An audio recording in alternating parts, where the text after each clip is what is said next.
Live from a grungy kitchen table located in Annapolis, Maryland's scenic and historic capital, it's the Maryland Crabs Podcast. With each episode, your hosts, Tim Hamilton, John Fernay, and the occasional guest will dive in and pick apart the stuff that really matters most to you.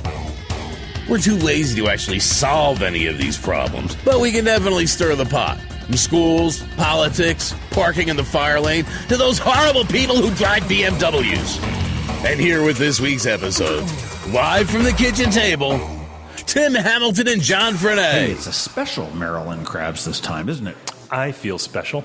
It is. We're in a special place, and it has no padded rooms anywhere near us. Yeah, well, and the padding on the chairs could use a little more. Yeah, I'm a skinny guy. Hey, Shu, if you're listening to this, let's up the padding on the chairs. We are at Blackwall Hitch in Eastport in Annapolis at the corner of 6th and 7th? 7, maybe? Yeah, 6 and right 7, I think it is.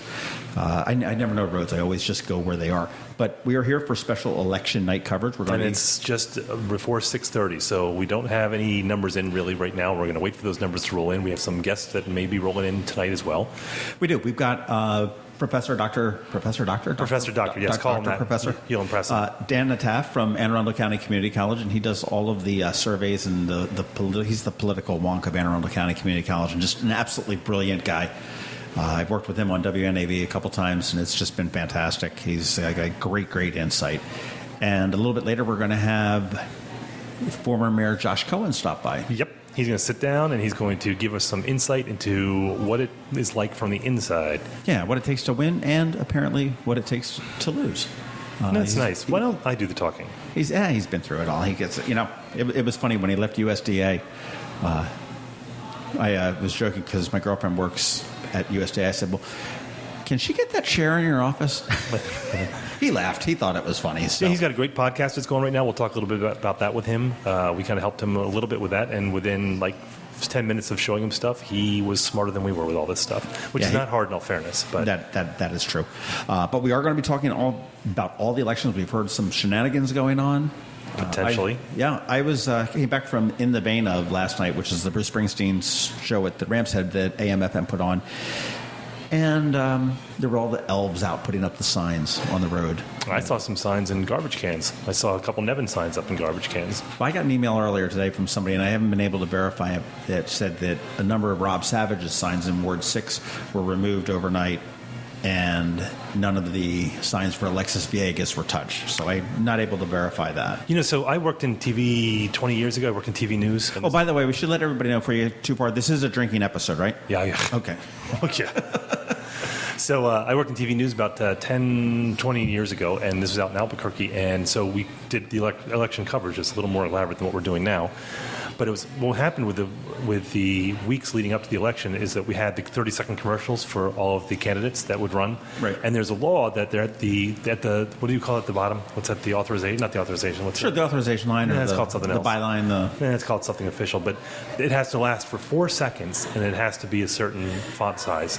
And so what would happen is we get these anonymous calls throughout the day saying, hey, I just saw the spot running for this candidate, and it wasn't on for 4 seconds, and it wasn't the right size. Oh, no. So we would have to pull the spot off and check, and it was always 4 seconds. 4 seconds, but we had to check every time. So even if it took us you had to pull it until you checked it. So if it was an hour, then they were out of commission for an hour. So it was, but we'd get these calls all day, and sometimes I lied and said I checked them, and I didn't. Every year, every election, I find some new dastardly, dirty politics that goes on, and I really wish it wouldn't happen. But what was with the flyers that went out? I have not seen the flyer, but apparently the Republican Central Committee, without the knowledge of the two Republican candidates in Ward 7 and Ward 1, sent out flyers. Now, first of all, before you talk, do we know this for a fact? Because I don't want to get sued. I don't want them to take my house. Well, I mean, maybe, but that's... Yeah, no. I mean, it was, we can take it as factually. It was alleged. It was in the Capitol, so it has to be real, right? So take the Capitol's house. Take Rick Hutzel's house. Yeah, Rick Hutzel. He said he didn't want his house burned down. But... Yeah, no, it's apparently the Central Democratic Committee they admitted they sent out. You said Republican before. I misspoke this time. It is the Republican Committee, and Randy Landis, who is the chairman of the Republican Central Committee, did talk with the Capitol and said, yes, they did indeed send them out. They were, quote, attack, unquote, pieces against Rob Savage, as well as Ellie Tierney, who are both running as Democrats in Ward 1 or 7 and 1, respectively. So, what do they say? Again, I've not seen it, and the Capitol was very vague in their report. I mean, because you can have attack stuff that's legitimate, even if it's tasteless. But I mean, remember the ones with Scott Bowling probably 6-7 years ago? I think what the point is that they're trying to do is they're trying to find the candidates that they feel are probably the strongest on the Democratic side to make sure that the weaker Democrat wins, so their Republican candidate come the general election has a stronger chance of beating them. Oh, interesting. I just had to look up the ceiling and think that one out, but. Well, I mean, look. Let's call a spade here. I don't think Nevin Young is a particularly strong candidate against Mayor Mike Pantelides. Well, yeah. As far as a candidate in a campaign goes, I do not foresee a win for Nevin Young. Okay. He's a dark horse. I mean, we say that, and I think he would admit that. And nothing else. I think he's a great guy. I think he's got great points and everything else. Matter of fact, I was talking with him a bunch earlier today, but that would be like the Democrats turning around and sending a email or a flyer to all of the Republicans saying, "Oh, that Mike Pantelides, he really sucks. Gotcha. Vote Nevin," because they know that their man, whether it be Gavin or John Astle, would have a better chance of beating Nevin than they would Mike Pantelides. And that's the complaint I think they said with open primaries, where they said that then all of a sudden that you have people voting for the weaker candidate, hoping that the stronger candidate wins in the general election. Right. Well, it makes sense. Right. So I guess we should explain a little bit about the format that we're going to have today. So it's going to be a little more... Yeah, explain it to me. I'm not quite sure. We're kind of making this up as we go. So we're in the back room here at Blackwall Hitch, and John has invited all the candidates to come. And, it's realistically, most of them will not, because John's offended most of them. Yep. But we're going to have a few people come through, so we're not going to do the crystal clear, crisp, clean editing that we generally do. So we're going to kind of edit here on the fly. So if we have some stutters, some ums, some uhs, and maybe the occasional waitress coming up and interrupting us, then we're going to kind of leave that. Another beer, sir? Yes. So we're going to pretty much leave that. So we're not going to have that polished feel that we think we have. We probably don't. And you'll hear some background noise from the Blackwall Hitch. They're doing their chef's dinner tonight, and it's. I'm a little bit pissed off that I'm in this room because not over there, because that looks pretty darn good over there. Yeah, it's just winding up right now. So I guess we'll start getting the numbers, in a couple hours? Yeah, absolutely. And we'll probably get some stuff from the polls a little bit earlier from poll watchers and everything else. One thing I want to go, I've gotten a lot of criticism. I sent my, last week. Oh, let's talk about that. I sent my predictions, and they're not endorsements by anything from Annapolis. Right. And I went out on a limb, and some people agree with me, and some are vehemently disagree with me. But for those, some of the candidates, yeah. Well, I'll tell you, talk about awkward. I mean, in the end, I didn't pick Alexis or Rob Savage to win in Ward 7, and I ran into both of them today when I was voting. I do think it's me, Rob. To be honest with you. Okay. Well, my predictions. We'll start down at the ward level, and we'll go up to mayor. In Ward 1, which is Ellie Tierney and Joe Budge in the primary on the Democratic side, I think Ellie Tierney will win that by a okay margin. Nothing significant, not a squeaker, but nothing earth-shattering. I think, and bear in mind that we're saying this probably 2 hours before we find out, so we're not. Right. So, it's 6:32. Look, see my watch. I think it's too close. I think it's too close to call. Okay. I think I don't. So I think whoever wins, it's going to be a squeaker. And I went beyond the primary too as well. I went into the general election. I said that Ellie Tierney would take over Larry Clausen and win that seat in Ward 1.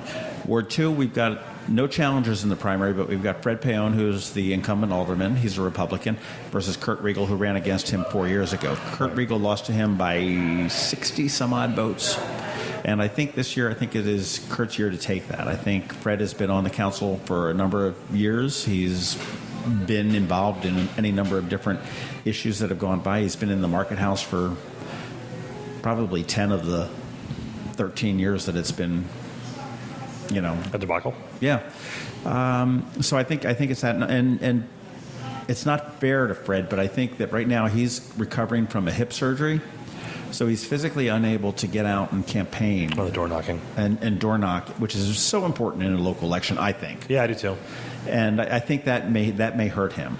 So I think with an election that was that close before, in the general election, I think you're going to find it as well there. Okay. Ward 3 is Wanda Pindell Charles. I can say that with 100% certainty because she doesn't have a challenger in the primary, nor does she have a challenger in the general. Okay.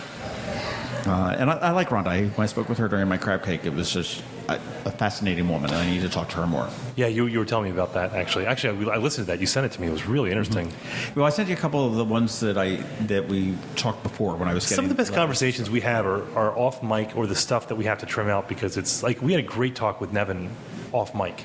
Yeah. That lasted for like to you guys, we take a break that's like a minute, but that actually is like 20, 30 minutes of us just, shooting the shit and sitting around. And sometimes we start it off just to get a conversation going, and it's recording, and then we say, okay, well, now we're going to start. We got to start including those. Those are great. Yeah. Well, there's been a couple of people who have said, hey, are you recording? Are you recording? And then their voice lowers, and you're about to get some good stuff. But yeah, no, Rhonda, I like Rhonda. I want to talk to her a lot more on that. Ward 4, I think Sheila Finlayson and Tony Strong-Pratt are in a primary, in the Democratic primary. I think Sheila will eke this out. I think Tony is a very strong candidate. I don't think she's strong enough to beat Sheila, but she's strong enough to come really damn close. I saw a bunch of sign waivers for Sheila today, or for Tony, for Tony, and not as many for Sheila, and that's anecdotal. But I mean, so I don't know. If I would agree with that. I think that it's, and the same goes for Dewan. I did not. Dewan Gay. I didn't see many for Dewan as with Shamika. Yeah. So that I think will be a very, very strong wake up call for Sheila Finlayson, who I know has also toyed with the idea of running for mayor. Well, and that ward traditionally, or not traditionally, but at least in the last election, that ward's dismal turnout. Horrible. I think I had a better turnout in my house than they had. It was 400? I think you're probably right. I think it was less than 400, to be honest with you. I cannot. He's pulling I've got a yellow folder. He's pulling out the folder of info. Last year in the primary, 235 people voted. That's crazy. But in the general, they had 410. So there's more people in this restaurant right now than voted in Ward 4. Seriously. That is crazy. But I think Sheila will eke this one out. I think it'll be a wake-up call for her that this is not something very easy for her to attain, that she's going to have to fight to keep that seat or to move on to mayor. But she also works very hard in council. I'd say that she's one of the harder workers. She does. I don't agree with a lot. Or me neither. A lot but she does work pretty hard in council. Oh, without a doubt. Ward 5, Mark Rodriguez has been running forever. He's been the groomed successor for Jared Littmann, who's leaving. He's doesn't have a challenger in the primary, but he has James Appel, who he's going to be running with in the general election. And I think that Mark is going to take this. And there could be a little bit of what's the word I'm looking for? I want to say a stinker, but a wrench in the works on the Latino or the Hispanic community. Well, that's going to... So this is where you get in trouble, that you would indicate that the only edge that Mark has is Latino community voting, and that's not true, because he is. Oh, he's worked with constituent services. Right. He's worked with Alderman Littmann on everything throughout the ward. But Ward 5 arguably has probably the if not the largest, the larger of the Latino community. Oh, here he comes. We're looking out the window right now. But yeah, so that's. So that's where I think Mark's going to go. But if the Latino community does not come out, and I was speaking to several people that were in that community, and they feel that the ones that are, the landscapers, the laborers and whatnot, may not. That may even that raise up a little bit more for Mark. Because Hunt Meadows is going to determine that. Right. 5, 6, I think Shanika is going to take that over Dewan. I think she's far more qualified. I think Dewan is somebody that you need to look for. He's sharp and everything else. So I think that's going to be close. Yep. I think, and I wouldn't be surprised if it was an upset. Could be. Ward 7, we've got Rob Savage, right, and Alexis Villegas. I think Rob's going to take it because of his name recognition, but I think that the David Frankel, who's the Republican, is going to come in and probably pull that off in the end. And then in Ward 8 is my big upset. I think that Bumper Moyer is going to take off Ross Arnett tonight in the primary, and I think you'll see him go up against Julie Mussog in the general election. And I think Julie will end up taking it. Let's say, yes, I go with that. Okay. All right, so we'll take a little bit of a break. When we come back, we're going to be talking with Dr. Dan Nataf from Anne Arundel County Community College. Oh, he just settled in. When you're a community bank, you help your community however you can. Like being there for local business people, backing them up when they start up, advising them when they ask, standing by them so they can grow. Helping local businesses is one of the most important things we do at Severn Bank. I'm Alan Hyatt, chairman of the bank. but I'm also a proud supporter of businesses in Anne Arundel County.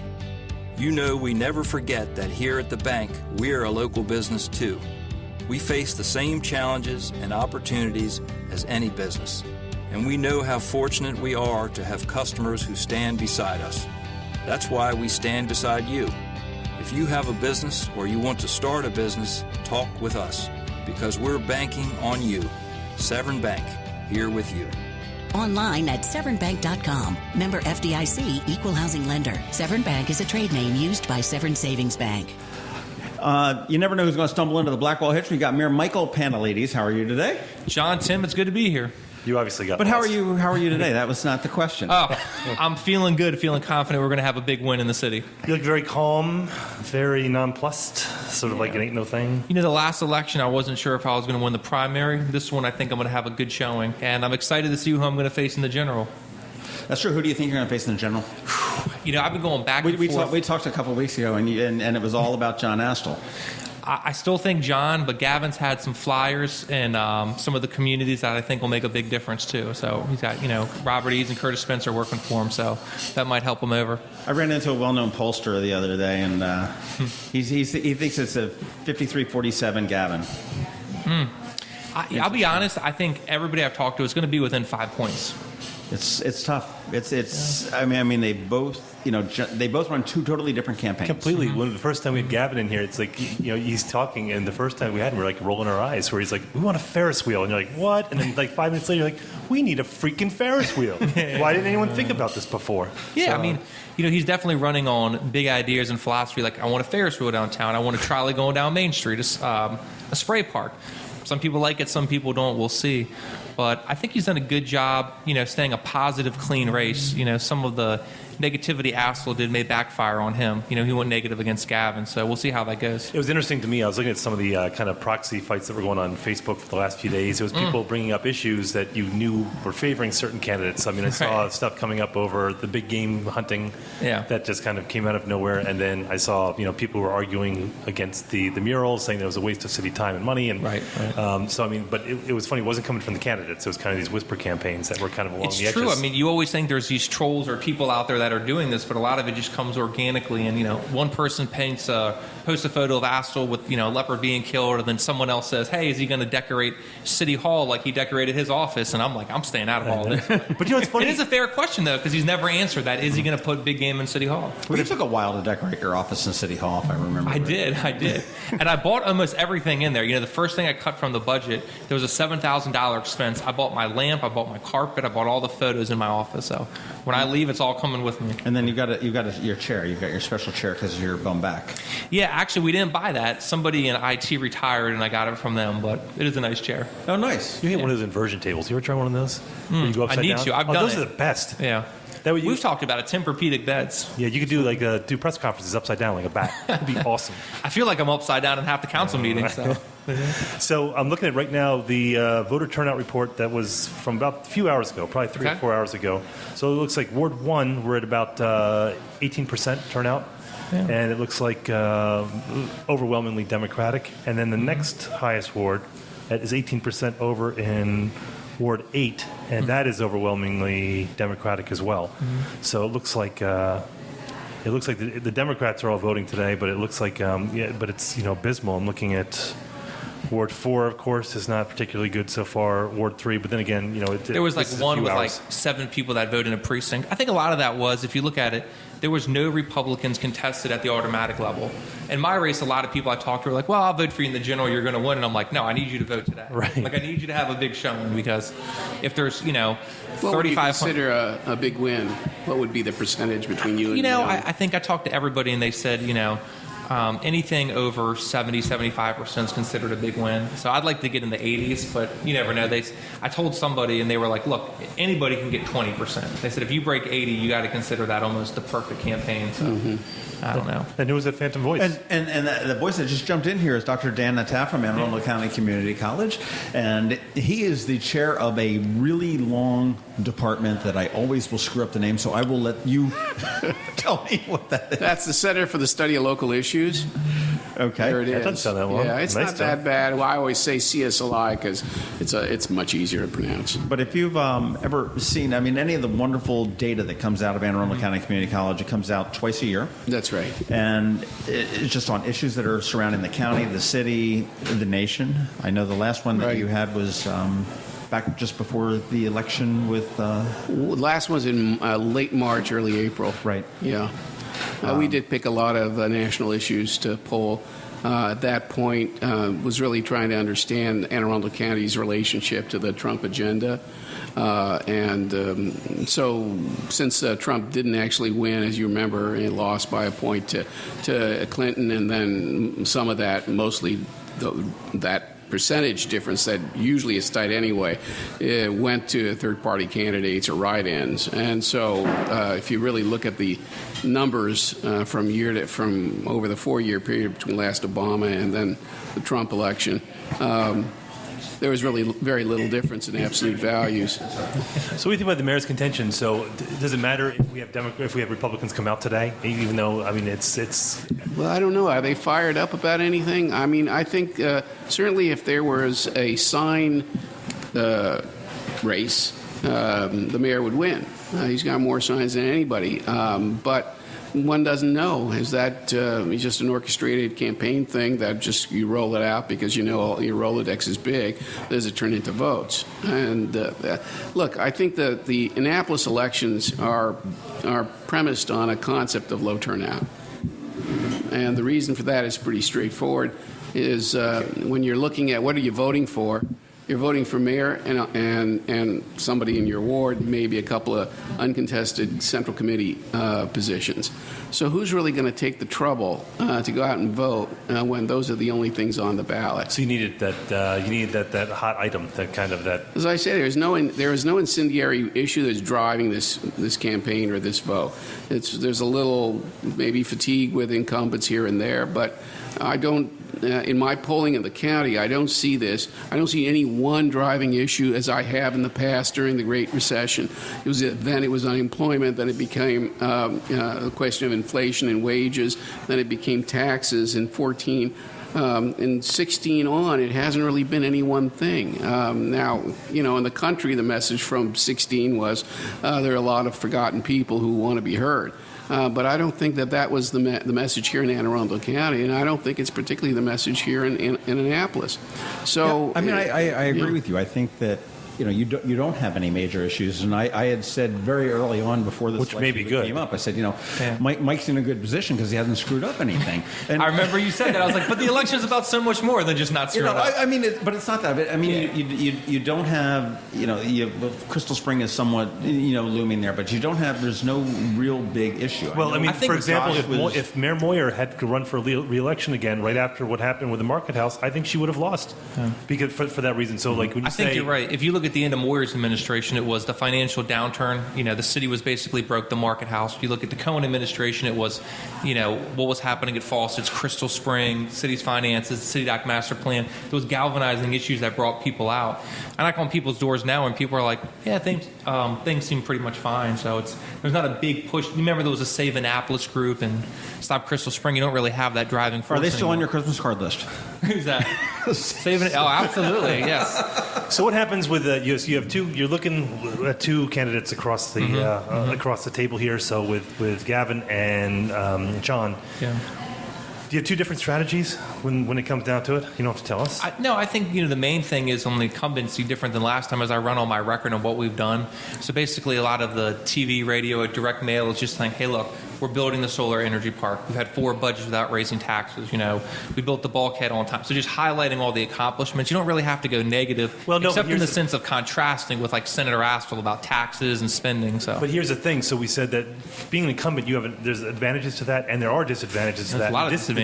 Sure. Disadvantages is that when you're in a debate, people can say, well, I want to improve this, I want to improve that, I want to improve this, and when you're incumbent, that would imply that these are problems that you have not yet addressed. But you need these issues. So it's going. If business is good, I want to make it better. But if you're going up against Gavin or even Nevin to an extent, they have no record for you to draw upon saying, well, they say they're going to do this, but let's look at what they've done in the past. Right. Whereas with Senator Astle, and him with you is all of a sudden you guys are going head to head because he can say, well, what about this that Pantelides did? And you can say, well, what about Astle over here? So I mean, I see that being more of a ground war. I think the Astle debate would be more interesting and fascinating because it would be a lot of back and forth about records and accomplishments, what he's done. But then it is hard. You're right, because Gavin brought up a good point. He goes, when we rebuilt the bulkhead, why didn't we take into effect sea level rise to going into it? And that was the first question I asked when I came in. And they said the grant we got was to build the bulkhead exactly in kind, and if you change it, you lose all the money. So then it's hard to defend the status quo. So I said, look, I rebuilt that bulkhead on schedule and $1 million under budget, so we didn't mess up the boat shows. But then you can say, well, we should have thought bigger. And he's right. The city should have thought bigger, but it's hard to defend as the incumbent. But there's a lot of things we've done. I think the debates will be very interesting going forward. I know Senator Astle, he didn't want to do a lot of debates in the primary. I think Gavin wants to do them all the time. And I enjoy debates. I truly enjoy it. I had lunch with Gavin the other week. I enjoy talking with him and hearing what he has to say. It's a different philosophy and approach to government. So it reminds me of the cartoon where you used to have the sheepdog and the sheep, or the sheepdog and the wolf, and they both punch in the day. Morning, Ralph. Morning, So you guys can fly each other during the debates, but afterwards, it's kind of, well, see you tomorrow. The next debate. Yeah.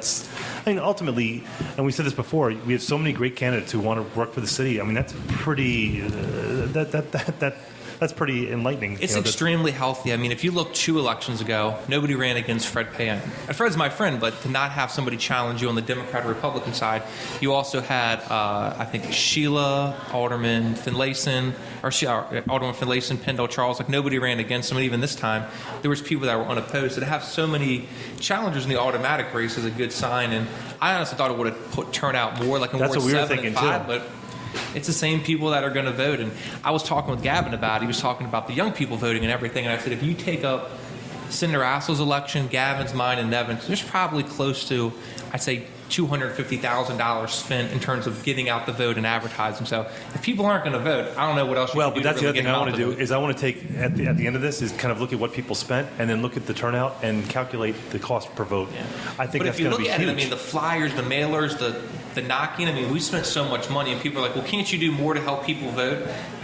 I'm like, look, man, people got, a sample ballot, a card, that we advertise it on TV, and all the candidates put, vote this day. I don't know what else we can do to get more people to come out, except moving the election cycle to a different one. But that's a problem that's not just here. Dan, what do you think, on a national, how do you get people out to vote? I mean, the United States, our voting... Well, I mean, when you have off-year elections, the only thing you're voting is whether you have some issue or problem with a candidate, something that drives you to the polls. Last time the turnout was 22%. Why expected it to be much different this time? There's not really a protest. There's not a hue and cry. There's not a demand for massive change. And this is a primary. I mean, yours is, let's say, the mayor's primary is virtually uncontested. His opponent spent $42. And so what would drive a Republican out to vote is it's clear who's going to be the victor, and so there's really no reason to vote. Every Republican candidate is uncontested, so there's another reason not to vote. With Democrats, there's more of a reason because there are more contested races, and certainly at the mayoral level, and that's probably why the differences that you mentioned earlier about the propensity for the vote by party to be much higher for Democrats, because they actually have some choices. But in the end, if you're looking at 25-30% final turnout in election day for the general election, this is a town of 40,000, and the winning candidate got 4,000 or 5,000 votes for mayor. Yeah, I've heard some people talk about switching it to. I think in some countries it's a voting holiday, or at least you can't do that here. But you could switch the election to a Saturday. Could you do that? Yeah, but you could always switch it to an on-year election, like Baltimore has done. Well, I think a few years ago, I think it was Alderman Finlayson. She said that in council meeting. I'm not telling tales out of school because she said it where she said they talked about switching it to on-year, and she said, well, this benefits us as Democrats. So I don't see a point in doing that. And which we all know. I think a lot of municipalities are that way. Yeah, they all 157 cities, there's only 4 that are partisan, but a lot of them have off-year elections to focus on local issues. But, in Baltimore is a little bit different. They were tired of people that were delegates or on the Baltimore City Council running for delegates, so they synced it up so people couldn't do that. But it'll be fascinating to see. But, take when Dave Cordell ran, there was 450 Republicans uncontested, and then when I ran, there was 1,300 people in the primary because it was contested. So I think your point on Dr. Nataf is spot on. If there's not a contested, why do people come out? It's just to endorse the victor. That's about it. Yeah. So what's your strategy for the general now going forward? I think it's the same thing we've been doing. We're going to knock on doors, talk to people. We got a good advertising campaign going forward. We want to keep a positive message. The hard thing is telling people what we've done because so many people don't know. I'll talk to them about, stopping Crystal Springs, for example. People are like, oh, I didn't know that. Or about the energy park. Oh, I didn't know about that. Or our fire department's number one. Really? I had no clue. Or we got body cameras. I was going to tell you should do that. So it's so hard to get the message out to people about what you've done. So we're pretty much just going to focus on positives. And then if it is Senator House, we're going to contrast our voting record, particularly on taxes and spending and how he's voted for, numerous tax increases. And that's really his plan going forward. The only way he can do it to implement his vision. Okay. All right. Well, I know you got a busy night. You got a bunch of different parties to go to. So, but I want to thank you for stopping by, and we're going to have you see you in the debate in a couple weeks. And good luck. And but before he speaks out, I saw that I don't know whether you guys have had a picture together in a long time, but Mayor Cohen stopped in here. Yeah. So I wanted to see if we can get a picture with Mayor Pantelides and Mayor Cohen on the way out. And, absolutely. We'll be right back. All right. Thanks much. When a ring from the United States Naval Academy comes into Zachary's for a center stone, it always makes us wonder, where's this one going? Where's this one been? A nuclear sub in the North Atlantic? A carrier deck in the South Pacific? The moon? 52 astronauts are Academy graduates, from Iwo Jima to Okinawa, Corregidor to the Coral Sea, Midway to the Persian Gulf, Congress to the White House. These rings go where America goes. 73 that went to war were awarded the Medal of Honor. But wherever they go, wherever they may serve, our admiration goes with them. Zachary's. Online at zacharysjewelers.com. More than a jewelry store, a jeweler.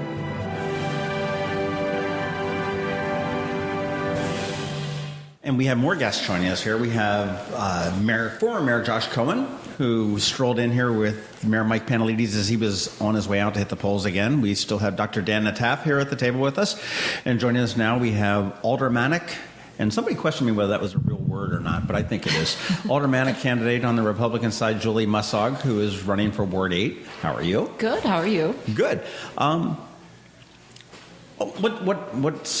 you? Well, I guess you're feeling pretty good right now because you're the only one running. But I mean, how do you? Everyone so far who's been in this room, especially Josh, just looks very relaxed to me.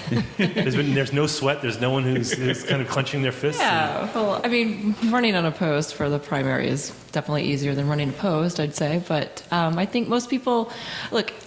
The nice thing is we have a lot of candidates this year in Ward 8. In years past, we've had none. So to have 3 candidates running is a great sign. Well, that's one thing. What do you think, Dr. Nataf? I mean, we've seen a lot of interest in this election on the city level. I mean, we've got challenged primaries in a number of wards, not all of them, of course. Mm-hmm. Ward 3, strangely enough, has been unchallenged for 2 terms now, both on Republican and the Democrat side. What do you think caused, and you had mentioned earlier that you didn't see any real big issue. That what do you think is causing the interest in running for these other candidates? Well, it's hard to say if it's partly timing and ambition. Some people find that their time in life is such that this is a good time for them to run. And so, it's not so much that they have some big issue that they'd like to throw at the incumbent, but, they want to get into politics. This is when they can do it, so they get in. So, again, on the Republican side, they're all uncontested, so it's not like there's a huge pent-up demand to be in these races. I don't know. I think on the Democratic side, the number of really truly contested races is small, and some are uncontested there too. So people are trying to gauge and sometimes people run the first time in order to be somebody who has come up a second time and more familiar to voters. And in some cases, that's a driver. They know they're not going to win, but they know that they want to be out there just for name recognition and to create a campaign organization and know how that's done so that next time maybe there's an open seat and you're ready to go. One thing I think is interesting, and it's pretty specific to you, Julie, is that if the cards fall as they perhaps could, we may see a majority female council, which I don't think Annapolis has ever had. And I did not look that up, but I don't think so. Maybe 2000? No. 2? Not a council, no. All right. Make me look stupid. That's nice. So I don't think so. But I'm looking at the turnout right now. So as we said before, Ward 1 and Ward 8 right now, and again, these are numbers that are a couple years old. Their numbers, they're about 18% turnout right now, and they're almost all Democrats so far, obviously, because there's not much in the way of Republicans right now. Well, but it's always been said, to win the mayoral election, you need 1 in 8. Is that pretty much? Do you see any shift there? I mean, is Ward 5 something that's going to play? Because Ward 5 is and 7. That's the most populated corridor in Annapolis. It's a Forest Drive corridor. But are we going to stick with 1 in 8 traditionally? Do you see any shift from that? Yeah, that's a really good idea. That's the question. I mean, are they the ones that decide it now? Well, it depends on if you're talking primary or general. Like for me, when I ran for mayor the first time, I lost the primary, and Zena Pierre won. And if I remember right, I believe I carried 1 in 8. And so she won the primary. There were a lot of candidates. There were 3 kind of main candidates: me, Zena, and Trudy McFall. How crowded was that? I forget. I mean, you had Zena. Was there? Me, Zena, Trudy McFall. Oh, Trudy, yeah, that's right. And then there were a couple other candidates. But the 3 largest vote getters were me, Zena, and Trudy. And so, I mean, in a primary, especially a Democratic primary, depending on the turnout, you don't need wards 1 and 8. I think generally speaking, wards 1, 2, 7, and 8 are the 4 wards now that have stronger turnouts. Mm-hmm. But the turnout's affected by a number of things. It's affected by if there's an aldermanic race. Mm-hmm. And like on a day like today, where turnout just seems to be really low across the board, you can have some flukes. You can have some upsets if an underdog candidate their supporters happen to come out, and because the turnout's so low, there's a disproportional number of their supporters. So I'm looking, Sheila, she's Ward 4, and they had an abysmal turnout last election, and right now, I mean, she's got a challenger, and still they're at around 8% still. Now again, those numbers are a couple of hours old, like 3 p.m., and right now it's close to 7, a little after 7. So we should have some new numbers coming in. But so I think that's a theory going. If you have a competitor, that you should have a higher turnout. But she's got a competitor, and it's not, because Ward 3 is uncontested, and that's at about 8% right now, too, 9%. So slightly higher with an uncontested election. Well, it's hard to say, because I remember when you last ran, the results were very interesting in Ward 8 specifically, because there were more votes cast for the mayoral race than there were the aldermanic race.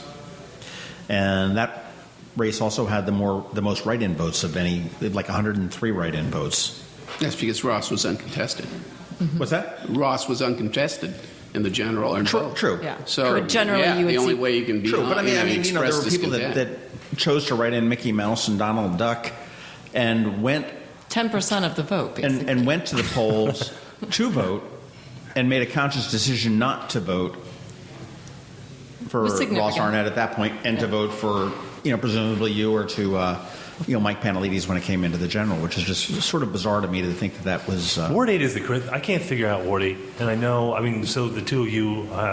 both have lived here. Yeah, right. Or I live here still. I can't figure out, so John, he thinks, the predictions, so you're sitting here, so we're not just sucking up, but John thinks that you're going to take it, and he explains why, Bumper's got the name recognition. Mm-hmm. Ross is an incumbent, which we were talking, Josh, you know this better than anyone, that being an incumbent has advantages and disadvantages to it, and I think in this case it may be to Ross's disadvantage. But I still can't wrap my head around Ward 8 because it seems to be relatively liberal and albeit affluent. I think I would see them as kind of, quirky. There are more than 800 independent voters in Ward 8. How many show up to vote? A lot of them do. I mean, and I'll be honest, local elections to most of my neighbors are not a partisan issue. Well, you wouldn't think. I mean, yeah, but I guess so. It's just not. And but if it wasn't, don't you think we'd see more Republicans before now? I mean, it's always been kind of a token Republican on the council. When was the last time a Republican won in Ward 8? Not when I've lived here. Do you know, Josh? You mean for Alderman? I mean, yeah. Not since it would have to be before the 80s, because before Ellen, it was Brad Davidson. Yeah. So, I mean, that's going back to the 70s. Yeah. But there haven't been a lot of candidates that have run either. Well, Rock Taves was the last one 8 years ago. Partisanship had no bearing. It would be a random distribution of Republicans and Democrats. So it's not. It's been tilted entirely one way. And because there's only been one candidate running a lot of the time. I mean, there's been years. I mean, Ellen ran, Josh ran. Well, I think she means there haven't been Republican candidates that are in. Yes, but then is that a chicken or an egg? Is it because they know they're not going to win, they don't run? And so, again, the argument that there's nothing, this is not a partisan thing, it's not a party thing. Well, maybe not, but a lot of it's still the drivers of elections generally are partisanship, party affiliation, and ideology. I think a lot of people are sick of the partisanship, and I think that's coming out, and I think you'll see a lot of that in the general. Well, I think if looking at the numbers, I mean, so we're going with what's correlation, and Mike won Ward 8, but urban areas true. Urban areas tend to be Democratic, and rural areas tend to be Republican as kind of a rule. If I'm looking right now, the eligible Democrats versus the eligible Republicans, it is 2-to-1. Sometimes 3-to-1 in some of these dorms. So I think the reason you have so many Democratic candidates is because most of the city is Democratic. There's not nearly as many Republicans. So I mean, let's say it's twice. Let's say it's 2-to-1. It stands to reason that you would naturally have twice as many Democratic candidates as you would Republican, right? Well, you never I don't know. I mean, it just depends on how the districts have been gerrymandered and whether there's been packing or the dispersal process. That's classically the problem of how districts are drawn. Well, I would say Ward 6 is gerrymandered, definitely. Mm-hmm. Well, that could be. I'm just saying, if the issue is why is it that you wouldn't have twice as many Democrats as Republicans? Well, if Democrats were concentrated in certain wards and you simply amalgamated them citywide, that would not represent the competitive situation in each ward. It'd be some that have 80% Democrats and absolutely no chance of a Republican winning, and then the others which are closer to 50-50. And so the question of how many Democrats you ought to have, you have to look at it district by district and see if there's a significant majority or even a plurality taking into unaffiliated voters. And if Democrats are preponderant, I mean, ask Josh how the Democratic vote turned out for him. Josh. Yeah, not enough. That's for sure. I mean, if there's this majority, what happened to the majority in your case? Right, and that's a perfect example where I think there's a big fat asterisk next to that last election. That for me there was. But look at just Ward 8. If you're going to talk about Ward 8, how many Republicans, how many Democrats, and how many unaffiliated turned out to vote? Okay, so I can tell you right 8? now. So we have Ward 8. Get some quick math. So 500 plus 6, so we have 1,100 Republicans eligible, and we have 1,800 eligible Democrats, and 1,100, 800. So, and independents probably about 300, maybe 350, something like that, just a rough estimate. Closer to 800, because you've got 3,800 voters. I'm asking about in the 2013 election. What was the turnout? In Ward 8? In Ward 8. He's going to his. I don't have it by yellow folder. By party. I don't have it by party. Yeah, but it's because I think would be an interesting number to look at, because I think that you'll see that still a majority of Democrats came out to vote, right? So wouldn't it make sense to have a nonpartisan election? Can you do that in a municipality? I mean, sure. This seems like just such a waste of time and money. We're only one of 2 municipalities in the state that do partisan elections. This just seems stupid to me. Let's just do a redo. Let's call it tonight and just start over. The challenge is it's just like voting in a primary. How confident you feel about the level of information you have about candidates in a primary? Do you think you really understand every position they have? You know their backgrounds, they're credible, and so forth? Or do you say, I don't know much about them. I'm going to go to the person higher on the ballot, an A and not a Z. The party is a filter. It produces people who share values and ostensibly a common vision. Well, that's what people think. I mean, when it comes to local issues, though, I don't know that road maintenance is a partisan issue that you can say only Democrats care about this or only Republicans. Republicans talk that way. So I think you've got to start looking at what are the real issues, and you talk about public safety and crime and the budget and taxes, and you can't squarely peg either party into holes that fit on a city level. The mayor was here a few minutes ago, and he was laying out his strategy against ASTL. The first thing he's going to bring up is tax and spend. That's what ASTL is all about. This is classic Republican conservative positions. You're trying to appeal to people who are adverse to higher taxes. That's a really easy appeal. Unfortunately, my saying is everybody's a conservative on taxes. The sad part about it is everybody's a liberal on spending. And so you want the spending, you just don't want to have to pay for it. So if Mike, who happened to come in the rebound period of the economy and didn't have to face the trials and tribulation that Josh had to face, is able to say, I didn't raise your taxes. Well, congratulations. Didn't raise the tax rate. Well, okay. Right. The point is that who's going to be that nuanced to think about it? Well, it's a significant nuance to think about and talk about, and and people know that when they're writing their checks. The city is going to need revenue at some point because we are at that point. What's the budget? 106 million rather. Yeah, about 106. So at some point, there has to be some revenue coming in, whether it's a tax base, whether it's a tax increase, or it's a fee increase. But at some point, someone's going to have to do it. It's a natural course of life, and the thing is, you don't want to go into elections saying that. I don't think it's a Republican or Democrat, the tax and spend, because we're such a microcosm of all that. Right. There's realistic part to it is that we have a water treatment plant that has to be. The day I see a Republican say the city needs more revenue and I'm going to raise taxes is the day I'll agree that nonpartisan elections ought to occur here. I think they should, though. Yeah. So, all right, for you, so I forgot about that. I think people shut down on the conversation and don't realize that there's a lot more you have in common than you don't have in common with people. And creating partisan elections shuts down a lot of conversation that on a local level people should be having with the candidates. And if you're just going to blindly vote party lines, you miss seeing the bigger picture.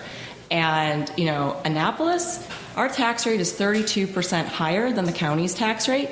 So, I'm going to tell you, we can't raise taxes. We are at a point where there's a differential that is too high compared to the county. So we're going to have to come up with some other solutions and figure out how to live within these means that we've created. And it can be partnerships, it can be cost cutting. I mean, there's going to be natural rise in the assessments and the, your homestead credits and things like that bleed into the assessable base as you're not raising the tax rate. Doesn't mean that tax overall isn't increasing, but let's talk about that, because do people, and this was one of the big questions at our debate last week, and I said, when you have a 32% differential and you can move across the street, people are making that decision and not living in the city of Annapolis because the tax differential. So if you want to crater out the economy and keep raising taxes so nobody can afford to live here or move on, and it's you just got to take a hard look at some Are property values going down as a result of all this escape from high taxes? Property values have been going up in the county and the city. They're going up. Is that your answer? Property values are increasing, but maybe not at the rate that they could have. If people were jumping to this 32% differential, then property values will be dropping. But are we at that point yet, is what I'm saying. Far worse is a problem. But where is that tipping point? 60%, 70%, 100%, 200%? Depends what you're getting. I get a small town. I get a place that's walkable.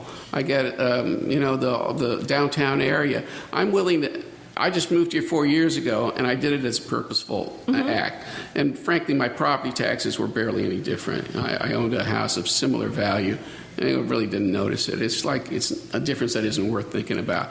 And I think there's a lot more diversity of housing here. There's a lot more choices. There's a lot more affordable housing in terms of apartments than there is out in the county. And so you get larger concentrations of minorities. And, that's something about Annapolis that I didn't get living in Severna Park. Now, one thing I did get, and I think that the bigger driver is something you can't control, which is the perception of the quality of the schools, the public school system in Annapolis. That is what holds property values down far more, I think, than tax why? rates. They're the same county schools. They're the same, but they're county schools. Yeah, but you look at, again, the performance of the schools, there's a propensity for a concentration of minority Spanish speakers. I mean, you've got West Annapolis, you can look at it, but they're the same county schools. Whether you're in the city or outside the city, they're the same. They're run by the county. If you wanted to look at that, I would look at the population within Annapolis. Do they have children? Are they mostly families, or are we an aging group? Do we have empty nesters? Do we have younger people that haven't started their family, or do we have a lot of robust family? If that is the issue. Well, I'll loop around and say that we're a bedroom community. So you look at Baltimore, you look at DC. I wonder what the percentage of commuters is. But with those commuters, I think there are people who are not plugged into what's happening to the local issues, other than how their road is and how their water is. So I mean, you have 5 wonks in here who pay attention to what's going on in the city, and we think that everyone has that same level of attention to the political gossip and details. And in all reality, I mean, I'm looking at these numbers right now, the low number. I bet you most of these people have no clue what ward they live in, let alone what the major issues are. If I said Compromise Street, they would shrug and say, what's going on there? So, I mean, I think that a lot of the issues that surprise us that haven't galvanized the base, that for everyone else, it's not even on their radar. There's an apathetic electorate to a degree. You'd have the same problem in Frederick or anywhere else that where there's a commuter. People have a lot going on in their lives. It's a lot to keep track of, right? I mean, if you're commuting, if you have kids, if you work full time, getting involved in the nitty gritty is tough. Mm-hmm. Now got me wondering. I'm going to look at Wikipedia here. Change speed a little bit here on this.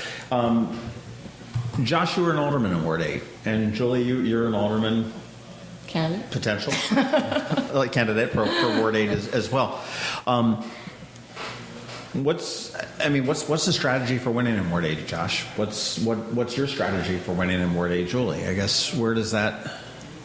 Well, I'll defer to Julie because it was when I ran for alderman last. It was 2005, so over 12 years ago, and Julie has her name on the ballot. So sure. I mean, the borders have shifted since then too. Yeah. Our wards changed dramatically as far as the areas of the ward. So it's going out and meeting people and talking to them and figuring out what their issues are and where you have common ground. And do you attack the general election any differently than with Bumper versus with Ross, or? I mean, they're two very different candidates, right? I mean, I've known Bumper for years. We have kids the same age and the same grade. They go to summer camp together. I like Bumper. Everybody likes Bumper.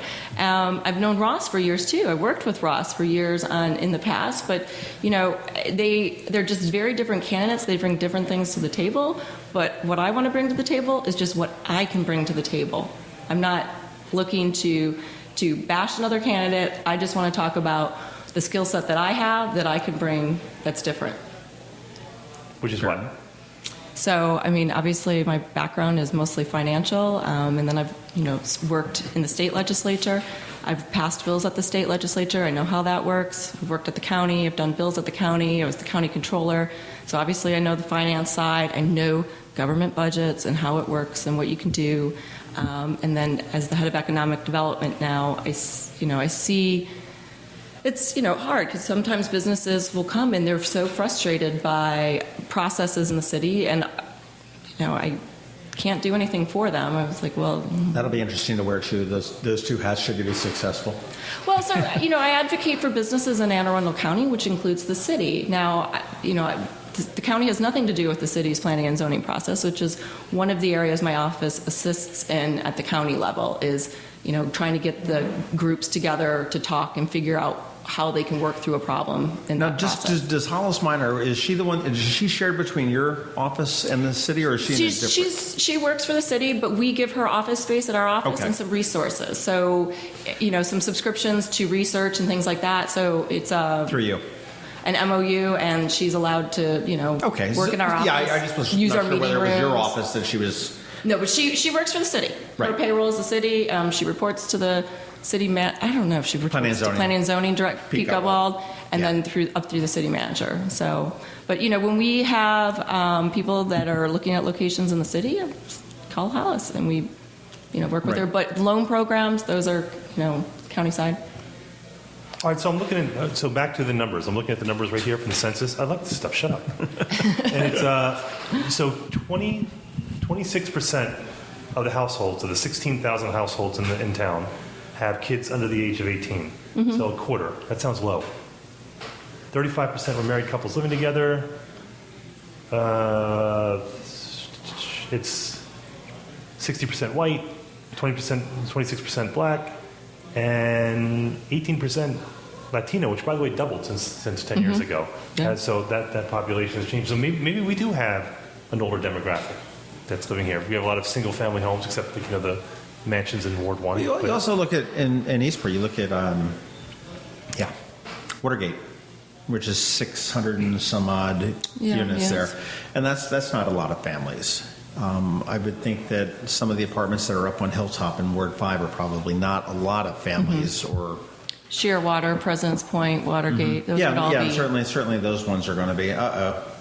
Oh, geez, we got a creeper here. We got another mayor coming in. We're just another mayoral potential candidate. mayor. That's Gavin Buckley. He's Gavin. Gavin, come on in. Hey, Gavin. How are you? How you all doing? Good? Good. Come on in. Awesome, man. Good to see you. Look at my red face. Do I look like Trump? Is that your type? Are you all embarrassed? Hello. How you doing? Good. how are you? Good to see you, Gavin. Good to see you. He's on walkabout. Crikey. Can you get a good blue onion in here? I get jokes. Sit over here, Gavin. There's a microphone there. You can talk and. How's it going for you? Well, I feel like I'm getting lots of people that tune their horns and waving, and I feel good.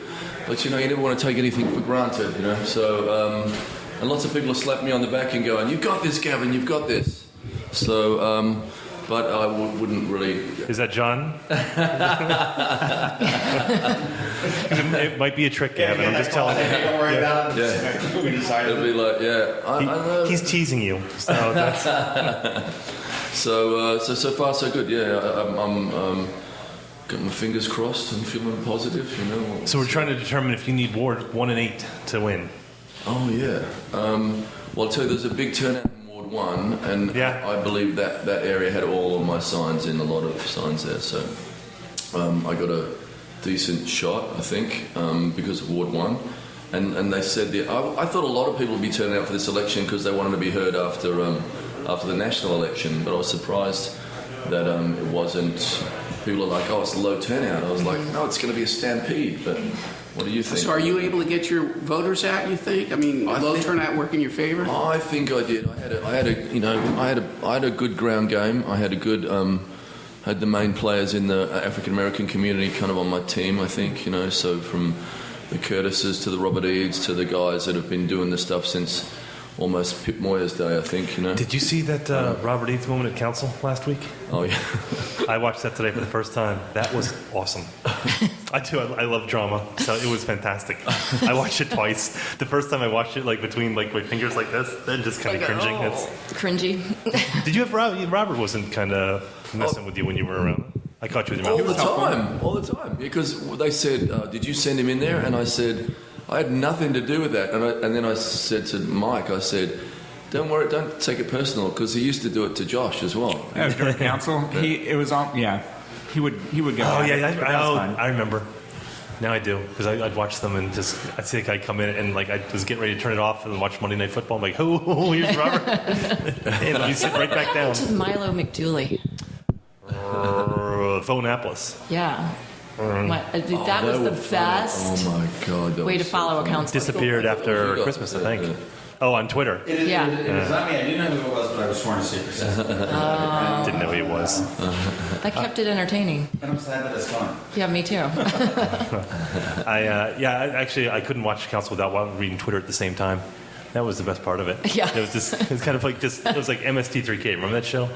With the guys who just sitting and everyone's giving me blank looks. Was he tweeting when you were in office? He was. Okay. He was. It's ramped up, but dropped off. The Facebook stuff is really taking kind of a front page right now in the election because like everything you saw in the general election with people on Facebook, not the fake news part, but kind of the shouting, not the shouting each other. We haven't got to that point, but there were a lot of those proxy battles on Facebook over the last week. We were talking about that before you guys came in about the facade of the building, right, and about the trophy hunting. Yep. And then what's the facade of the building? I'm not familiar with that. The one where there wasn't any law, so we didn't break the law. And then they were talking about what are you poking and pointing? What's that? Oh, John's trying to be smooth, so he's texting me and then poking me. Here, just take my phone. Jesus Christ. Totally professional. So, where have you been tonight? I've been pretty much everywhere. So, I've had a scooter, and of course you I've been going to all the polls, making sure that I can get to as many places as possible. And I've been calling it pole dancing. And so I've been pole dancing. What do I do?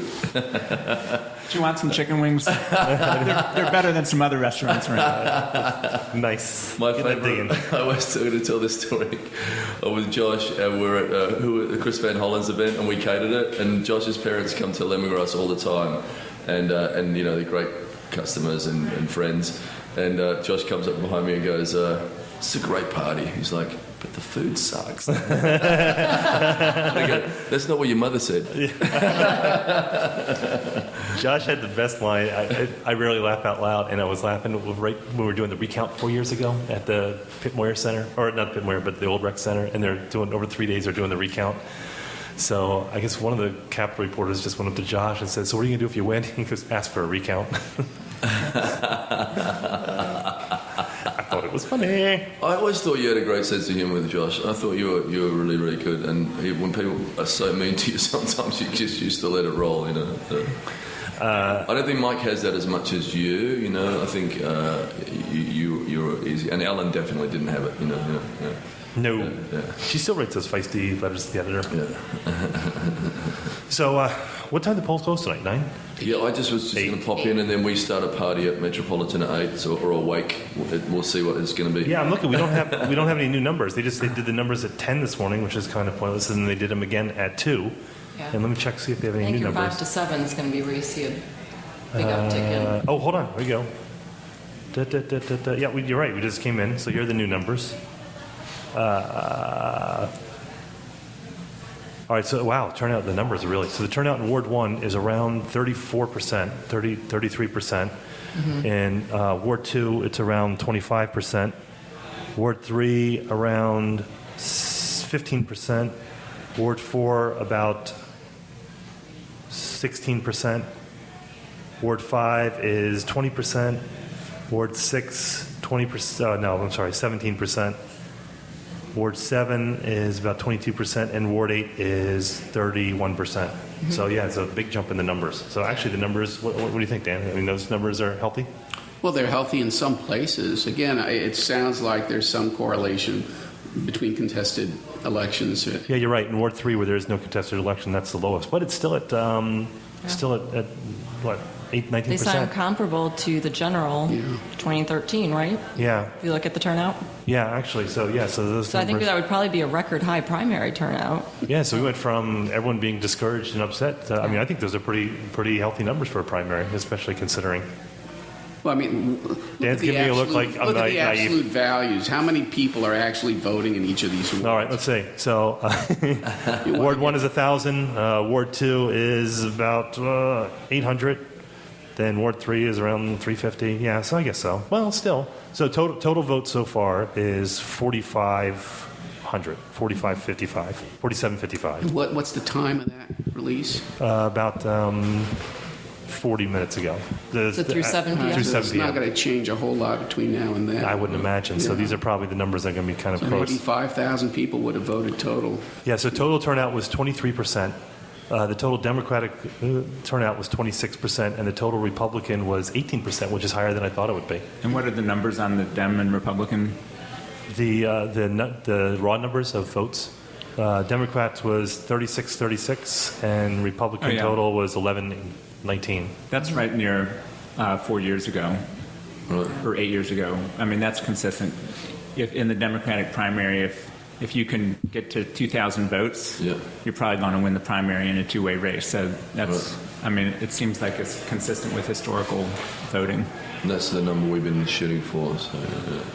So I mean, to me, the two races to really watch closely are going to be 1 and 8. Those are the ones that, and 7 too.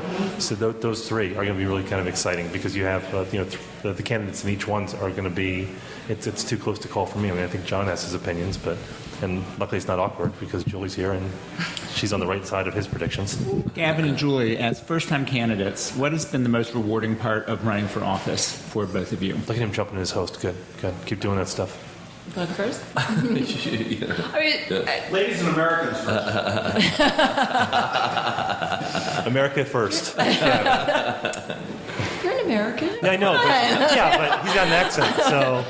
Okay. Can I just get over that? Come on. I think the nicest thing is, when I filed and it was sort of made public, I had people reaching out from all over that I'd sort of lost touch with over the years, that I'd worked with on various issues in the community on.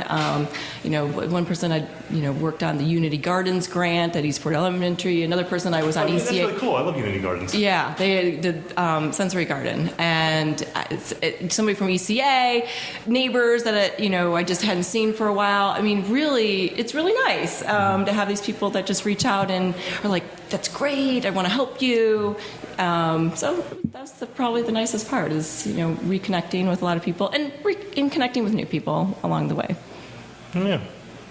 So I think we've had a pretty civil campaign, and I think that's been pretty good. Much to our disappointment.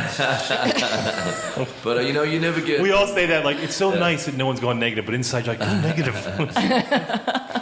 And when you first see your first bumper sign or your first lawn sign, it's always still cool. Or someone would wear your T-shirt. It makes you really feel humble. And so I love all that sort of stuff. So my family, my daughter was there for the first debate, and she loved the accent. So now when we drive around, whenever they see a Gavin sign, like clockwork, they're like, Gavin. And it was funny for the first week. So we'll pass and they go, Gavin. I'm like, shut up.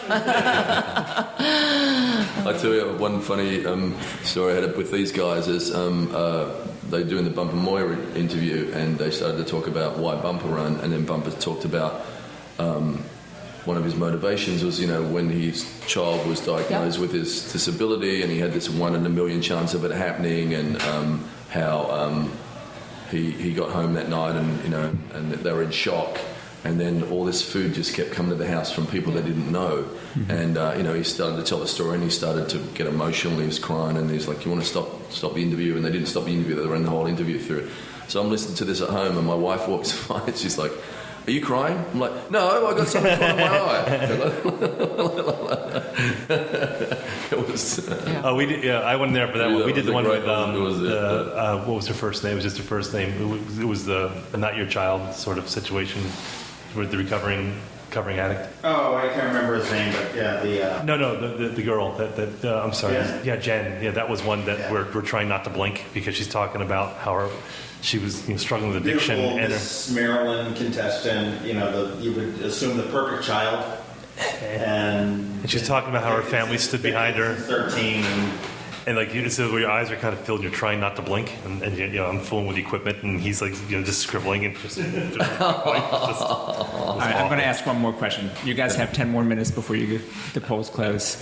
What's been the biggest challenge, the unexpected challenge as a candidate for you? Boy, he should do all these. I think money, but money hasn't been money at first. But we managed to raise money in a different style than anyone's done. I really haven't been on the phone saying, give me $1,000 or what. I haven't had to go there. We've just done this through parties. But yesterday I had a real challenge because I ran out of money, and I wanted to, and then we needed some things. And so I actually had to try to get money, and I couldn't for the inkjet.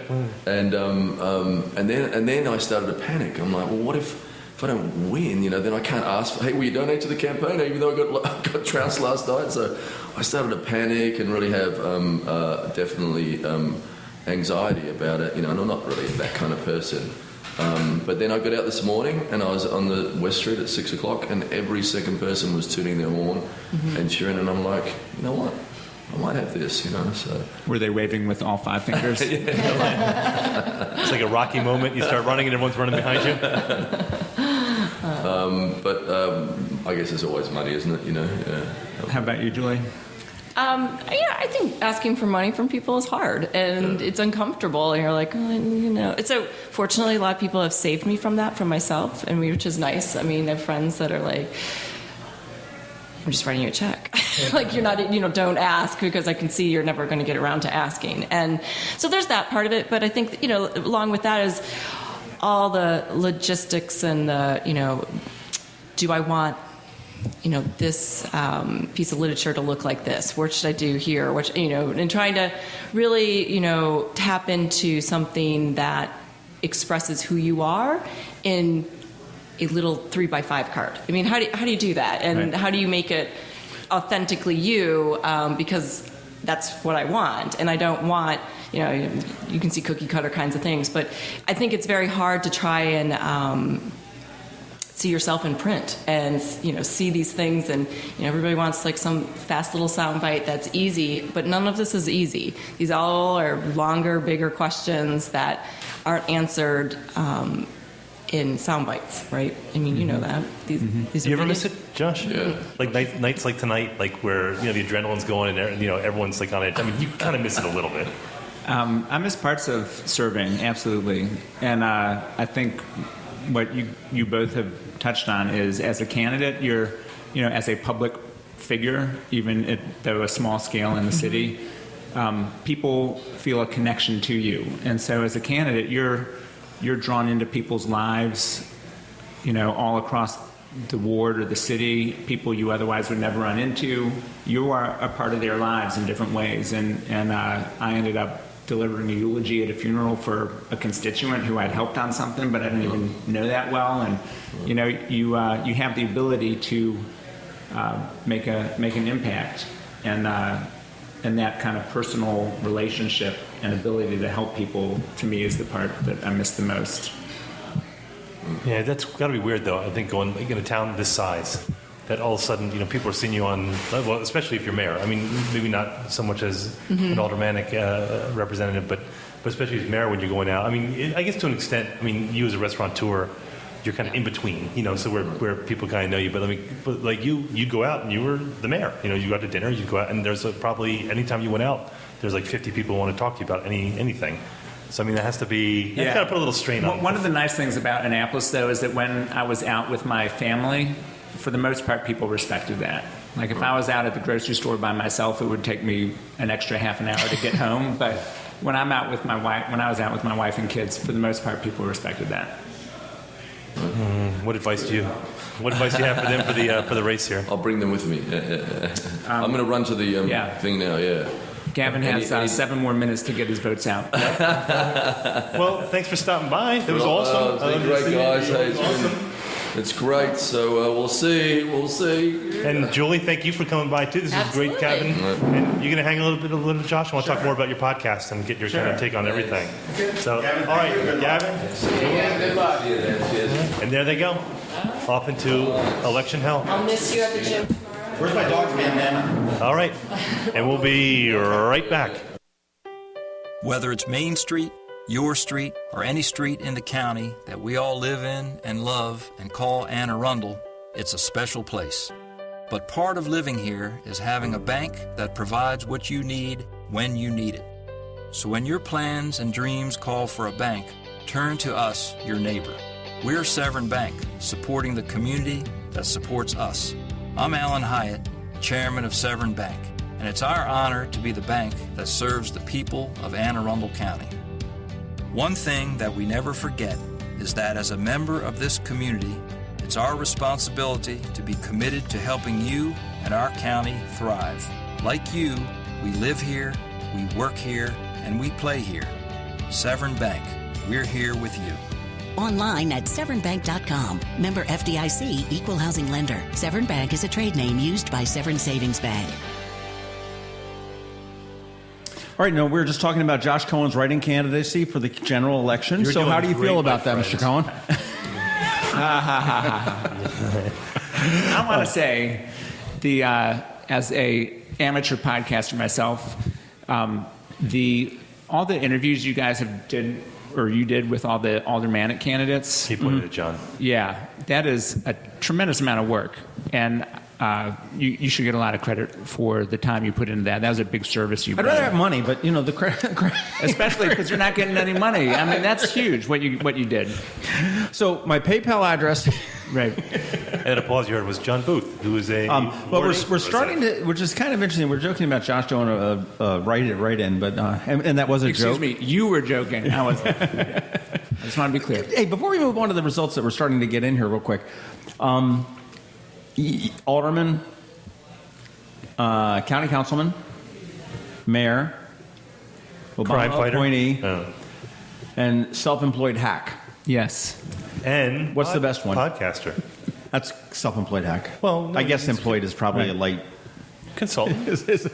But mayor, serving as mayor was. I said at the time it was my dream job. I know Mayor Pantelides calls it his dream job, and there's something about serving as the mayor where, unlike other elected officials, the mayor really is the face of the town, and people want to have a sense of connection to the mayor. And we were talking about this earlier, that as mayor, I attended funerals, I was engaged in people's lives in ways that I otherwise would not have had the opportunity to be, and I established relationships that touched me. So I think, from that perspective, serving as mayor was an incredible experience. Interesting. Now, I just had this just dawned on me. You're a native Annapolitan, correct? Yes. Mike Pantelides is a native Annapolitan. Yes. Ellen Moyer is not. But nope. She's been here forever. Okay. I was thinking we were going back I was going to go back to... Does it count? See. Oh, well.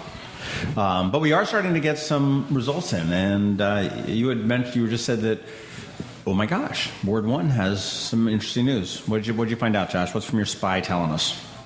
Oh, well, I know someone who's at Gavin Buckley's party, and the numbers just came in, and Gavin is beat John Astle 2-1 in Ward 1, which is huge. And I haven't looked at numbers and polling, and I'm certainly not as aware of things as I was when I was a candidate. Well, you were mayor, and we weren't, so we can keep talking. There you go. Yeah.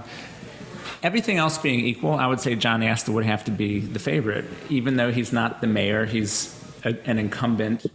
He's been super popular. When I was doing polling, and I'm looking at Dr. Dan Nataf, the two Dems who were the rock stars were Astle and Mikulski back when she was in office, and they would get like 70% plus popularity. And so any challenger, even a nice guy running a great campaign with a great message, would face an uphill battle against a guy like John. But campaigns matter. Campaigns make a difference. And it'll be real interesting to see to what extent the campaign changes the underlying dynamic, to what extent the Trump effect and the indivisible groups and that external dynamic that presumably would favor Gavin, how that will change the underlying dynamic.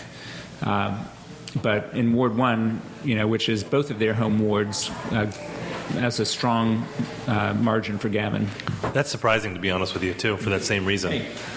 Hey, somebody else just strolled in. Michael Hughes with a margarita from nice MH Media something or other. And Ward 8 denizen. This is Dr. Dan Nataf from Anne Arundel County Community College. Michael Hughes. And John Booth over there in the corner. So we got Ward 8 was well represented tonight. Of course, we're down in it. You're in so, there. yeah, true. I'll stumble on over here. I mean, we have 6 white guys all above 40 in this room, so we very clearly represent the city. And I'm Irish, so that's like white squared. But yeah, no. So as we were just talking about some exciting news, somewhat out of Ward 1, that says that Gavin Buckley is ahead 735 to 331 so far. Wow, which is a that's pretty significant number considering that. 700 votes out of one ward. Is that what you just said? Wait, so what'd you 735 to 331. Wasn't that what the number was? That's the number that someone texted me from Buckley's election. Josh had told us 2,000 is your number. 1,000 He's a third of the way there in one ward. Right. I mean, probably that's his strongest ward. But still, if Haskell can't even hold his own in his home ward, what's he going to be like elsewhere? That's also Gavin's home ward too. Well, I understand, but yeah, they should be tete-a-tete. They shouldn't have a 2-to-1 disparity. I mean, at 7 p.m. they had the highest turnout. The challenge for Gavin, just as a candidate, not being a first-time candidate, the challenge for him is getting himself known outside of his immediate circles. Right. So the fact that he does well in his home ward and where some of his businesses are, that's a great sign for him. But as you get farther out from downtown to more of the bedroom communities, so to speak, where people have voted for John Astle for 10, 20, 30 years, and they know him well. I mean, if Gavin continues anything like that margin in the rest of the city, he's obviously going to run away with this. But I would presume, everything else being equal, that Astle would do better in some of the other precincts. John, what did you say those numbers were? 733 to 735 to 331. So those numbers are pretty close to the 7 o'clock numbers. So there's not many people. I think another 30 people additionally voted in between 7 and 8. I'm trying to get this too. Also, I'm hearing from somebody on Ellie Tierney's campaign who says she's the alderwoman running in the Democrat for Ward 1, that she is ahead of Alderman Budge 596 to 224. 592. Wait, seriously? Wait, do the number 596 to 224. Those are really big numbers. This is not what I expected on the aldermanic or the mayoral election for Ward 1. It's also 300 less than. Well, I mean, this is also not all of the. This is not all the. I want to say all the precincts reporting. I mean, there probably are, but they just haven't gotten all the scans in. I'm sure these are numbers coming from the precincts. They haven't gone up to Glen Burnie yet at this point and been read by the machines. What do you think, Dan? Well, I think that what happens is that they get a preliminary count and then tell those who are representing candidates what that count is. They send the flash drive up to to Joe Torres, and that's when it's all assembled and verified and so forth and so on. So it's a preliminary or provisional count, but it's rarely changed much when it becomes an official count. They'll deal with provisional votes and absentee votes unless the absentees have been counted. Does that include? No, it wouldn't. No, it wouldn't, because Yeah. I'm looking at the numbers, raw numbers, and that's not the absentee. Yeah, right. So it will affect some, but not at that rate. Not when you're 2-to-1. 2-to-1, it's not a cliffhanger. You're done. So if we're looking at that in Ward 8, I think. See, then becomes a kind of change election, just opposite what I thought earlier. And so, how wrong I can be. But then what is driving people's repudiation of the establishment? If Gavin kind of does well in Ward 1, Ellie does well, this would be then, if Bumper does well. I don't think Sheila's got a problem. And so I think she does. You do? I do. Okay, and what makes you say that? I think that Tony Pratt, when I spoke with her, she was working hard, the Newtown 20 and the other community that's right behind there. Robinwood.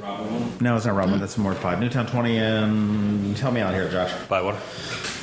What's the public housing community back by Newtown 20? Bywater. What I just said? Yeah. Bywater. Yeah, okay. Well, can you tell him Bywater so he listens to you? There's Woodside Gardens is in front of Newtown. Well, she had been working in that neighborhood, and a lot of them were like, well, we have no idea who our alderwoman is. We have no idea. who represents us or what this is all about. And she really worked that neighborhood really hard. She's got a, I don't want to say she doesn't have a very professional background in terms of any kind of politics. She's done some nonprofit work. She's been involved in the opioid addiction thing and some ministries and whatnot. But I think she really has the pulse of that neighborhood. And when we spoke with John Astle, he thought that Sheila also had a run too. Plus, 370 people have voted so far in Ward 4, so that means that any change in that vote can be a big deal. But I think that Sheila will find this. She'll get this, but I think she'll squeak out with this. I think this will be one of those like, oh wow.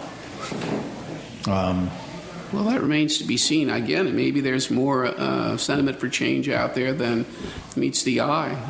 If Bumper, Ellie, and if Sheila loses, that I think would be sending a strong message. Let me ask you this, Dan. Maybe are we reading too much into it, especially in a town this size, where you say, whether there's wedge issues or the driving issues for voting? Could it just be that with the turnout that's relatively low, that someone just could have had a better Facebook campaign or somebody had more signs? Well, I mean, look, I think the numbers that it takes to win a primary in an aldermanic race is one big church that supports you. Literally, it's that. And so if you are, the prized parishioner and, you're able to mobilize those people, what is that, 150 votes? And you're almost there. That's why atheists can't get elected. That's why atheists can't get elected. Oh, yeah, the secular humanist, right? And just those churches are so small. Plus, they don't vote. That's hippie stuff. No, they're high income. They vote. So I guess we're looking for Ward 8, really. That's the other big one that's going to come through right now. Exciting. That's because they're at about 31% turnout there, too.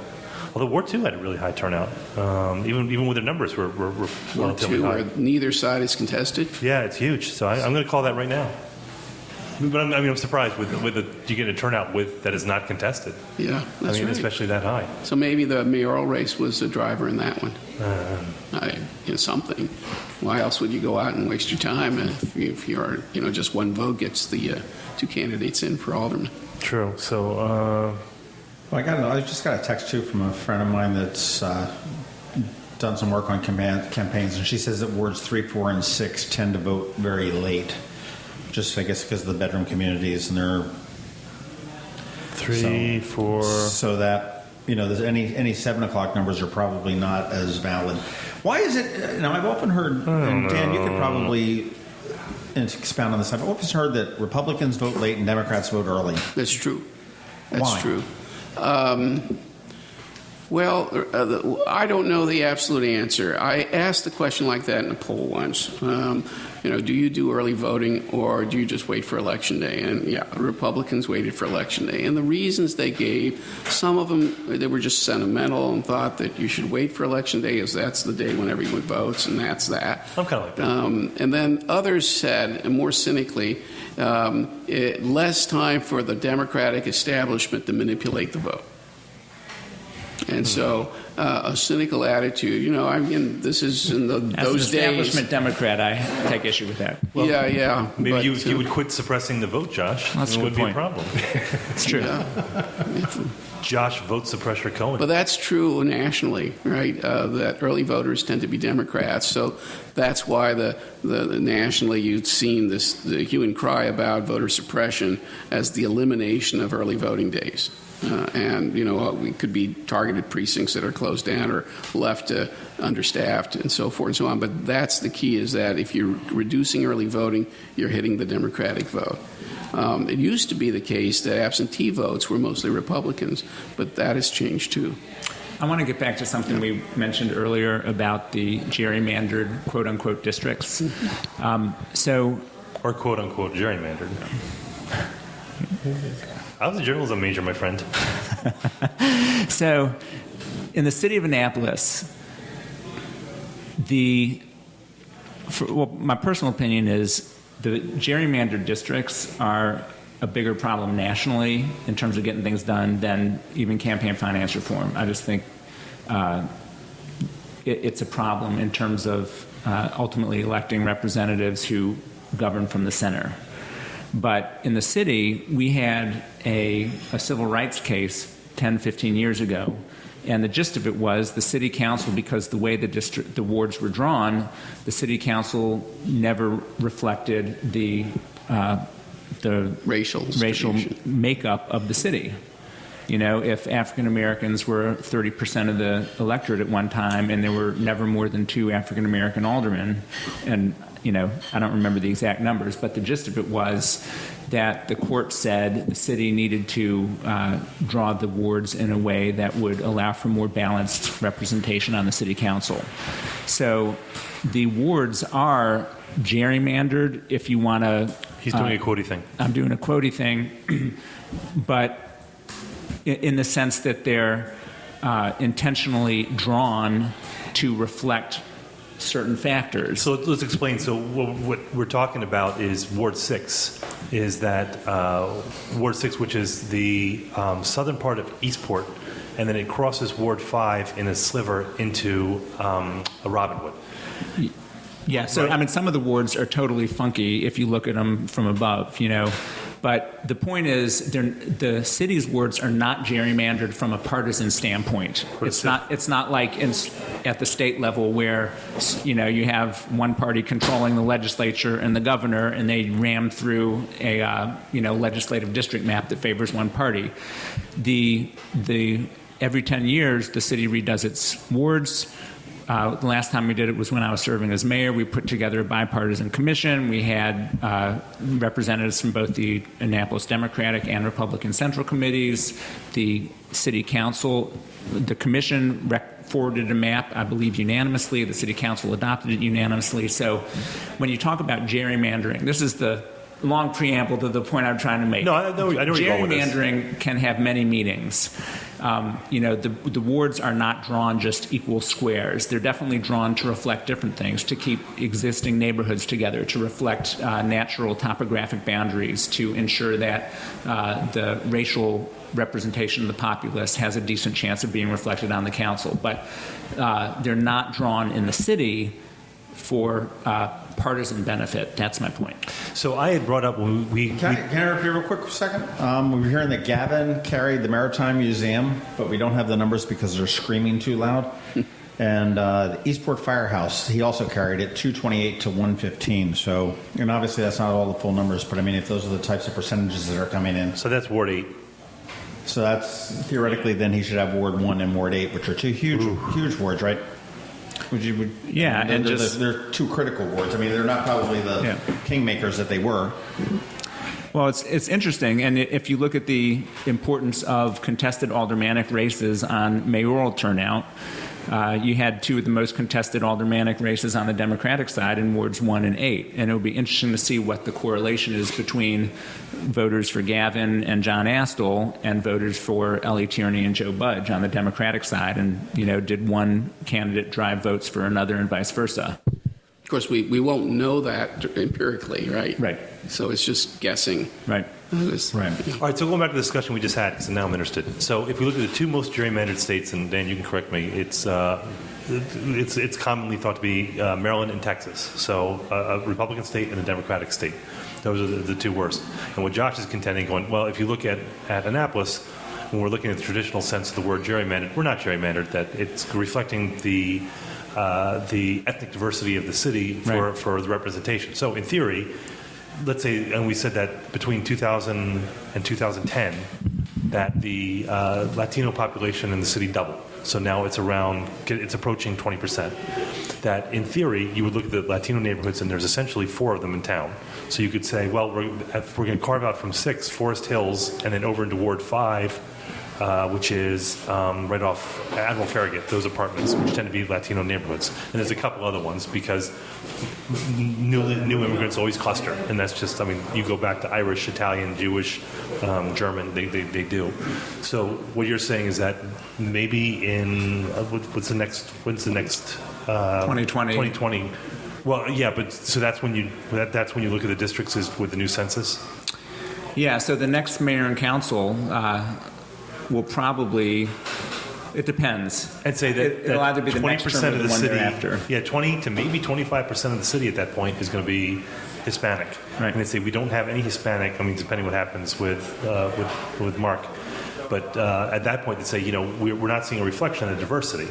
And I don't know if this is, and there's some civil rights legislation going through right now that has to do with gerrymandering. So we thought that was kind of a hopeless thing, that it was never going to end. And there's some important court cases that are going to address that pretty soon.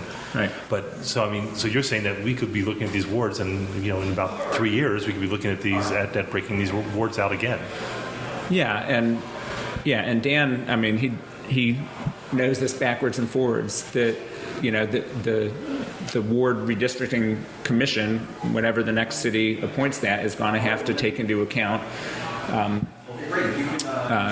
ethnicity. And if you think about it, I mean, I'm in the majority ethnicity here as a white person. If I was in the minority, and let's say African Americans and Latinos comprised 30 to 40% of the city, and the city council is 90% white, I would feel underrepresented on the city council. And think about it. So 30% are African American. Let's be conservative and say 20, and I think it's actually higher than that.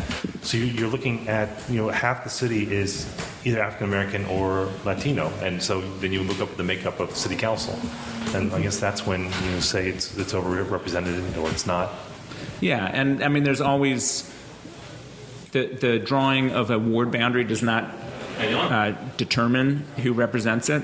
Right. Alderwoman Julie Stankovic represented Ward 6, but this now it gets into legal, esoterics beyond my realm of knowledge. But overall, the courts have been clear that whatever body draws the ward maps or district maps needs to take into account several factors, one of which needs to be the ethnicity of the voters.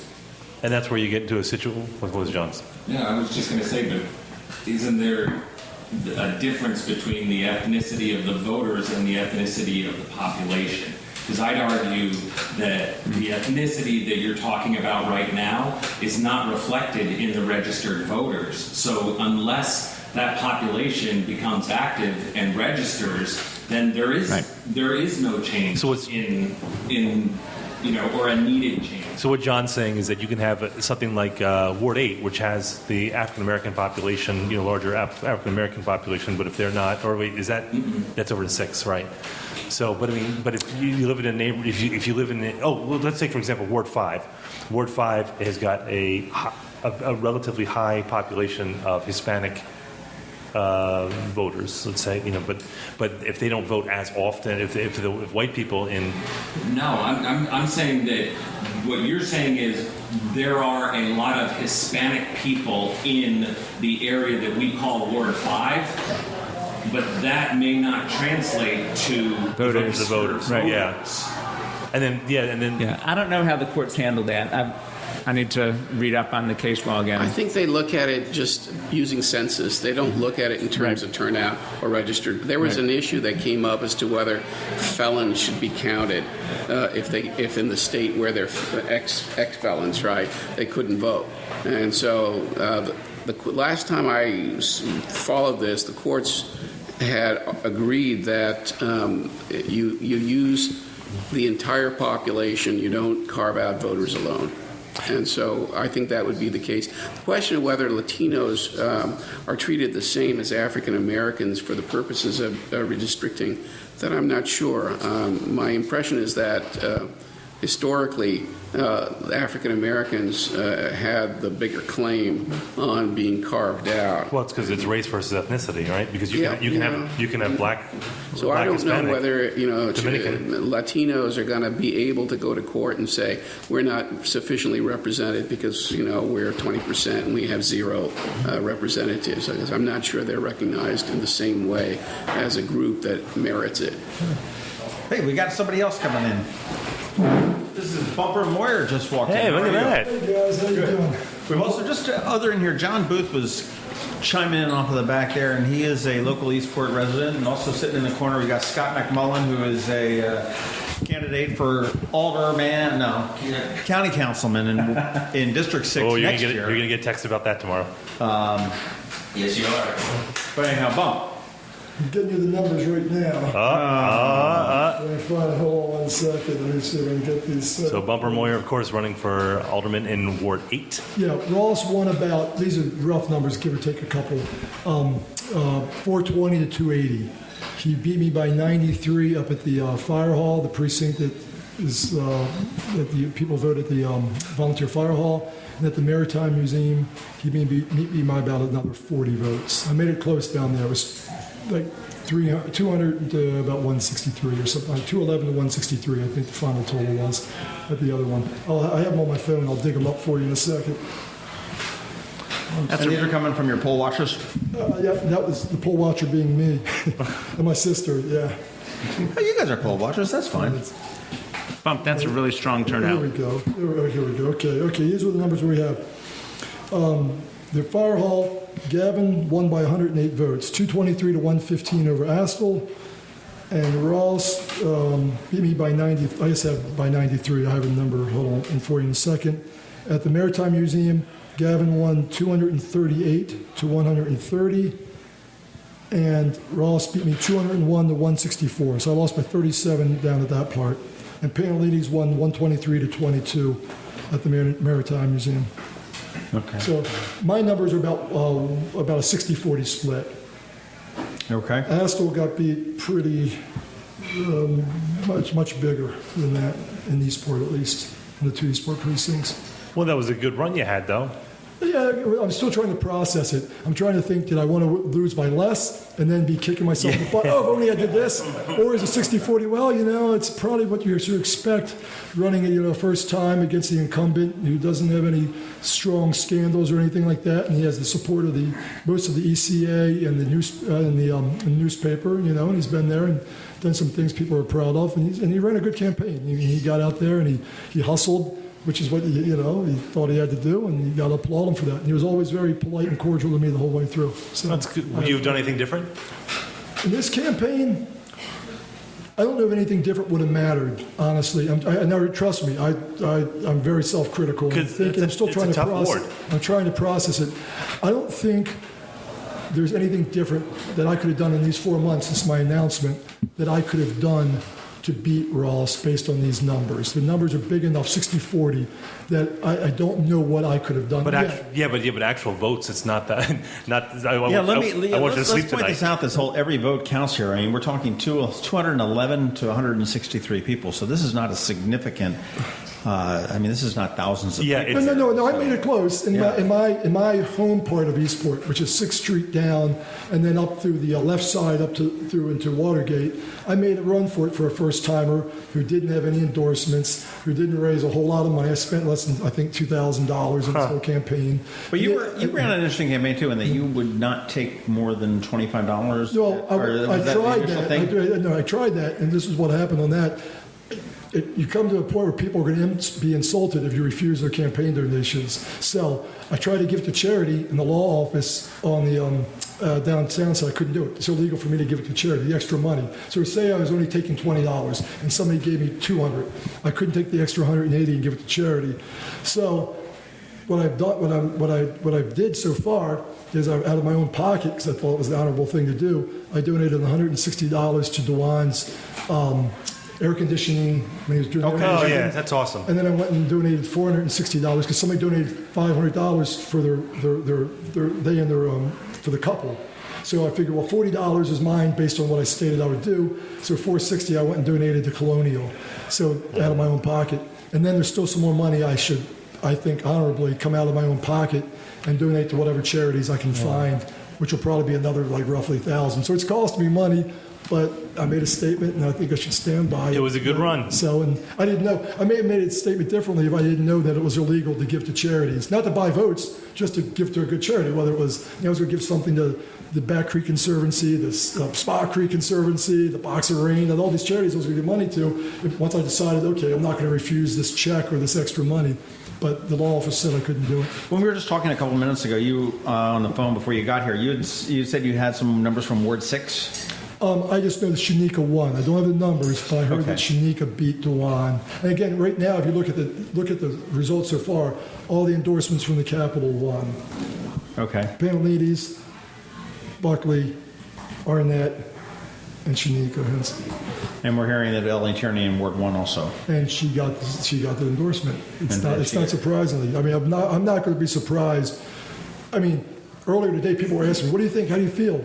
And you can't sound defeatist, but I kept saying, "You got to believe Ross is the favorite here." I even told Ross, "You're the favorite. I got to believe you're probably going to win tonight. So give me a couple of weeks to decompress, and if you want my help, come back and we'll talk about and we'll see if we can have a meeting of the minds, and I can endorse you." I'd like to go over his position on privatizing the Moyer Center, which is a very important issue to me. I don't want to see the rec center privatized. I know he and Julie lean in that direction. So you're going to run again? You got the bug. Well, I have the bug, and I really do believe in self-sacrifice and community service. If I decide to run again, I'll decompress for 2 to 4 weeks, and my campaign will start in about a month. So I'll be campaigning for the next 3 years plus. So this was your practice run. I mean,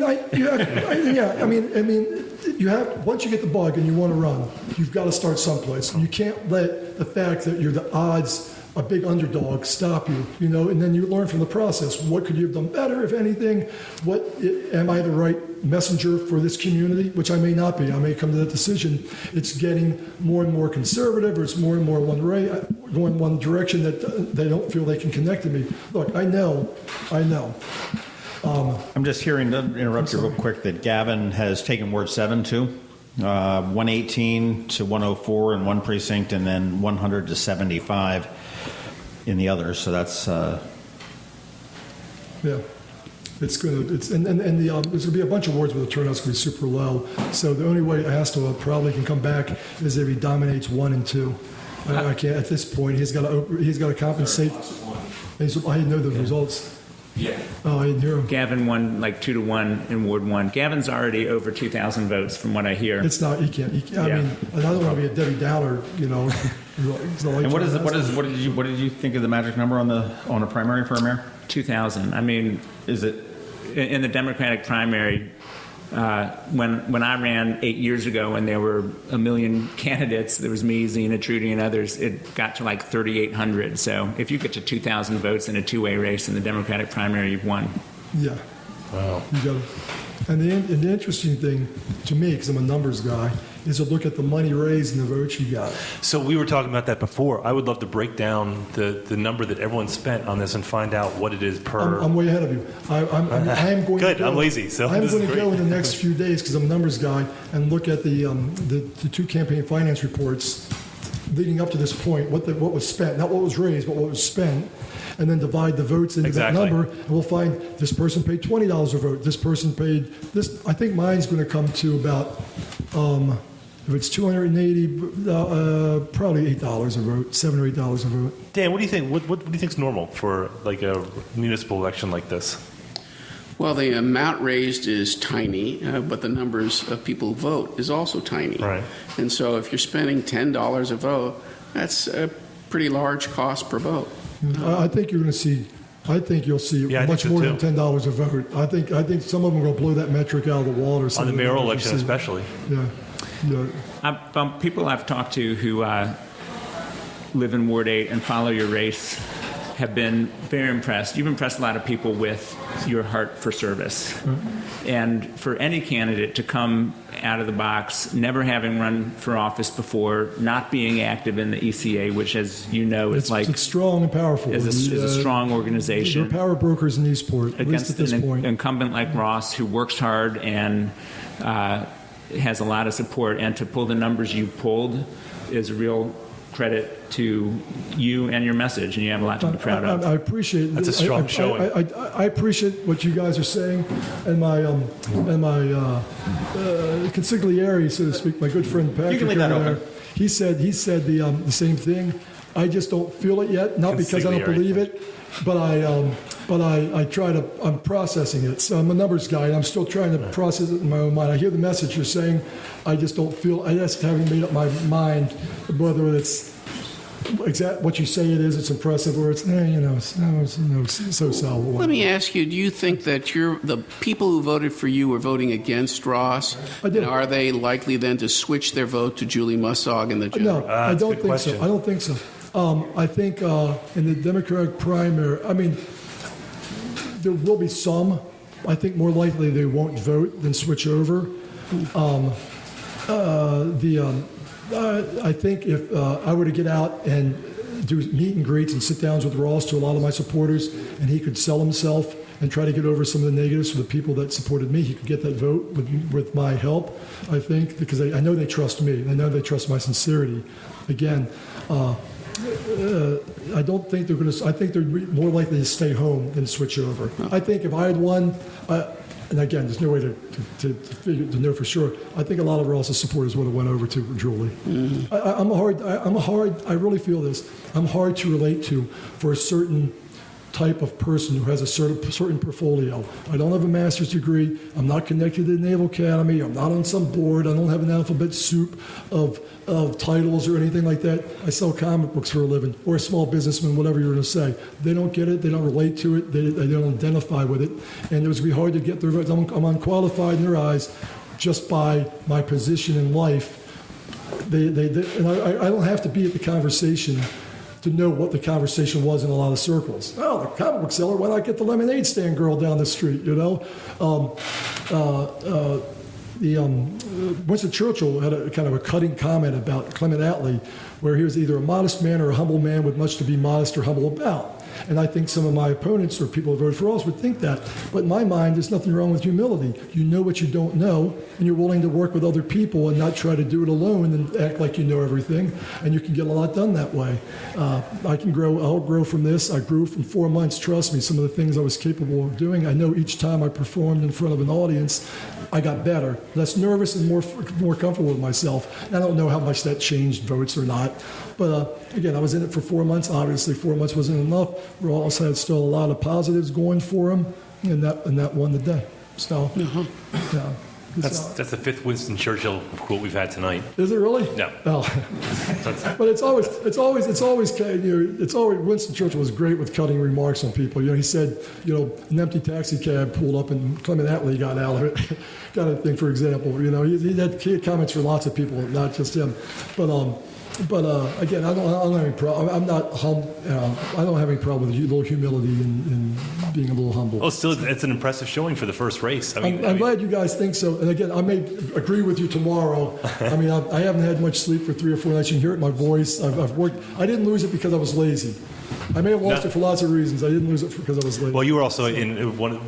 We thought that 8 and maybe even 7 is going to be the most tightly contested election, in the city, just because of the makeup of the candidates and of the electorate. So I had no. John was sure, but I had no idea how it was going to end up. I heard his polling. I didn't know the methodology to get behind it. And a lot of people brought that up to me, and I was always like, "Yeah, look, historically." John's got a dartboard and just historically. Look at the numbers. Go in and just be realistic. Any insurgency campaign against an incumbent who doesn't have a scandal behind them, there's a strong chance, a very strong chance, an 80-20 chance that you're going to lose that election. In the Congress, it's 90-10 or something like that. It's very hard to unseat an incumbent in your own party who doesn't have a strong negative against them. You know that going in. I was never nervous. People go, "Are you nervous?" I go, "No, I have nothing to lose." Mm-hmm. I mean, there's nothing for me on the table to lose. And I ran an honorable campaign. So did Ross. To his credit, again, he was always civil and cordial to me, always polite. I have nothing bad to say about him at all as a candidate, or anything for that matter. And then, again, I'll decompress, try to get some rest, take care of myself a little bit. And then probably to start doing, there's some things in the community I want to accomplish, win or lose. And then I'm going to get done anyway. Because if it's community service with a title is nice because you have some clout and you can get more people involved and get things done. There's still some things that I can get done without having a title that matter to me. So what do you think happening? What do you see happening with Ross and Julie? I think Ross wins. I know that. I think Ross wins. I think the downvote for the Trump ticket and Republicans in a Democratic town, I think Ross wins. I think if Ross does his campaign and runs it well, right now I think Ross wins. Dan just pursed his lips and put his finger. No, I'm not disagreeing. I haven't heard you or really anyone explain to me the rationale for voting against Ross. I mean, if you haven't got a rationale to vote against somebody, the person's an incumbent, a familiar face, has tried to be responsive, has tried to meet with the community, town hall meetings and all this. Tell me why I would vote for a change, I get captains. you. The people, why did I get 280 votes? Yeah, so that's why I asked it. Is it an anti-Ross vote that's lingering out there, ready to find some other candidate other than Ross? When I got in, I heard the calling. Okay, I didn't feel like I was running against Ross. I was running for a change of what the definition of a local politician is. And I would love to see local politicians operate in a more horizontal way, with a more inclusive, regardless of what side of the political aisle you are, whether, again, like I said in my column in the paper, whether you're an old Eastporter or a new Eastporter or black or white or brown or Republican or independent. I actually had a lot of yard signs and donations, when you look at some of my donations, from Republicans. Okay, they couldn't vote for me, but they knew I didn't. It didn't matter. It didn't matter. They probably felt you'd be easier to defeat. Possible. It's possible they may want to knock Ross off. They gave you money. There could be the cynical play on that. I feel that most of them voted for me because they know as a neighbor, and if you went to areas I've lived in town, both sides of the street, every political party, my signs were up and down those streets because they believed in me. They know as a neighbor I'm there. When I'm shoveling my snow, oh look, he needs his or she needs his church snow shovel. I'm there doing the extra work. I'm breaking leaves. I'm breaking their leaves. I'm mowing my lawn. I got some extra time. I'll mow their lawn. That kind of community service, I think, is how this whole process should evolve. Not one person keeping all the knowledge and comes down to grant us with their presence and save us and do everything on their own. Bring people in. There's a lot of people with talent and knowledge and potential wisdom on the side that want to be included, if they're allowed to be included, and can help some of the problems. I can tell you right now, what do we hear about? Parking? Guess what? Parking was bad 12 years ago. It's still bad, no matter what the council makeup was. City dock and the market house, it was bad 12 years ago. It's still bad now. So let's get away from glittering generalities and say, "Oh, I'm pro changing this." Well, exactly how you're going to change it? Exactly how it's going to be different now. 2 years from now than now. Let's see. Because those problems have been around, and everybody that's been on that city council, whatever the combination, haven't been able to solve them no matter what they tell you. All right, Barbara. Hey, well, thanks for coming in. Sorry. No, we're good. We're going to take a break right now, and we want to congratulate you for a great run. You came close for the first time. I know you're gonna ramp up in about a week or two once you get.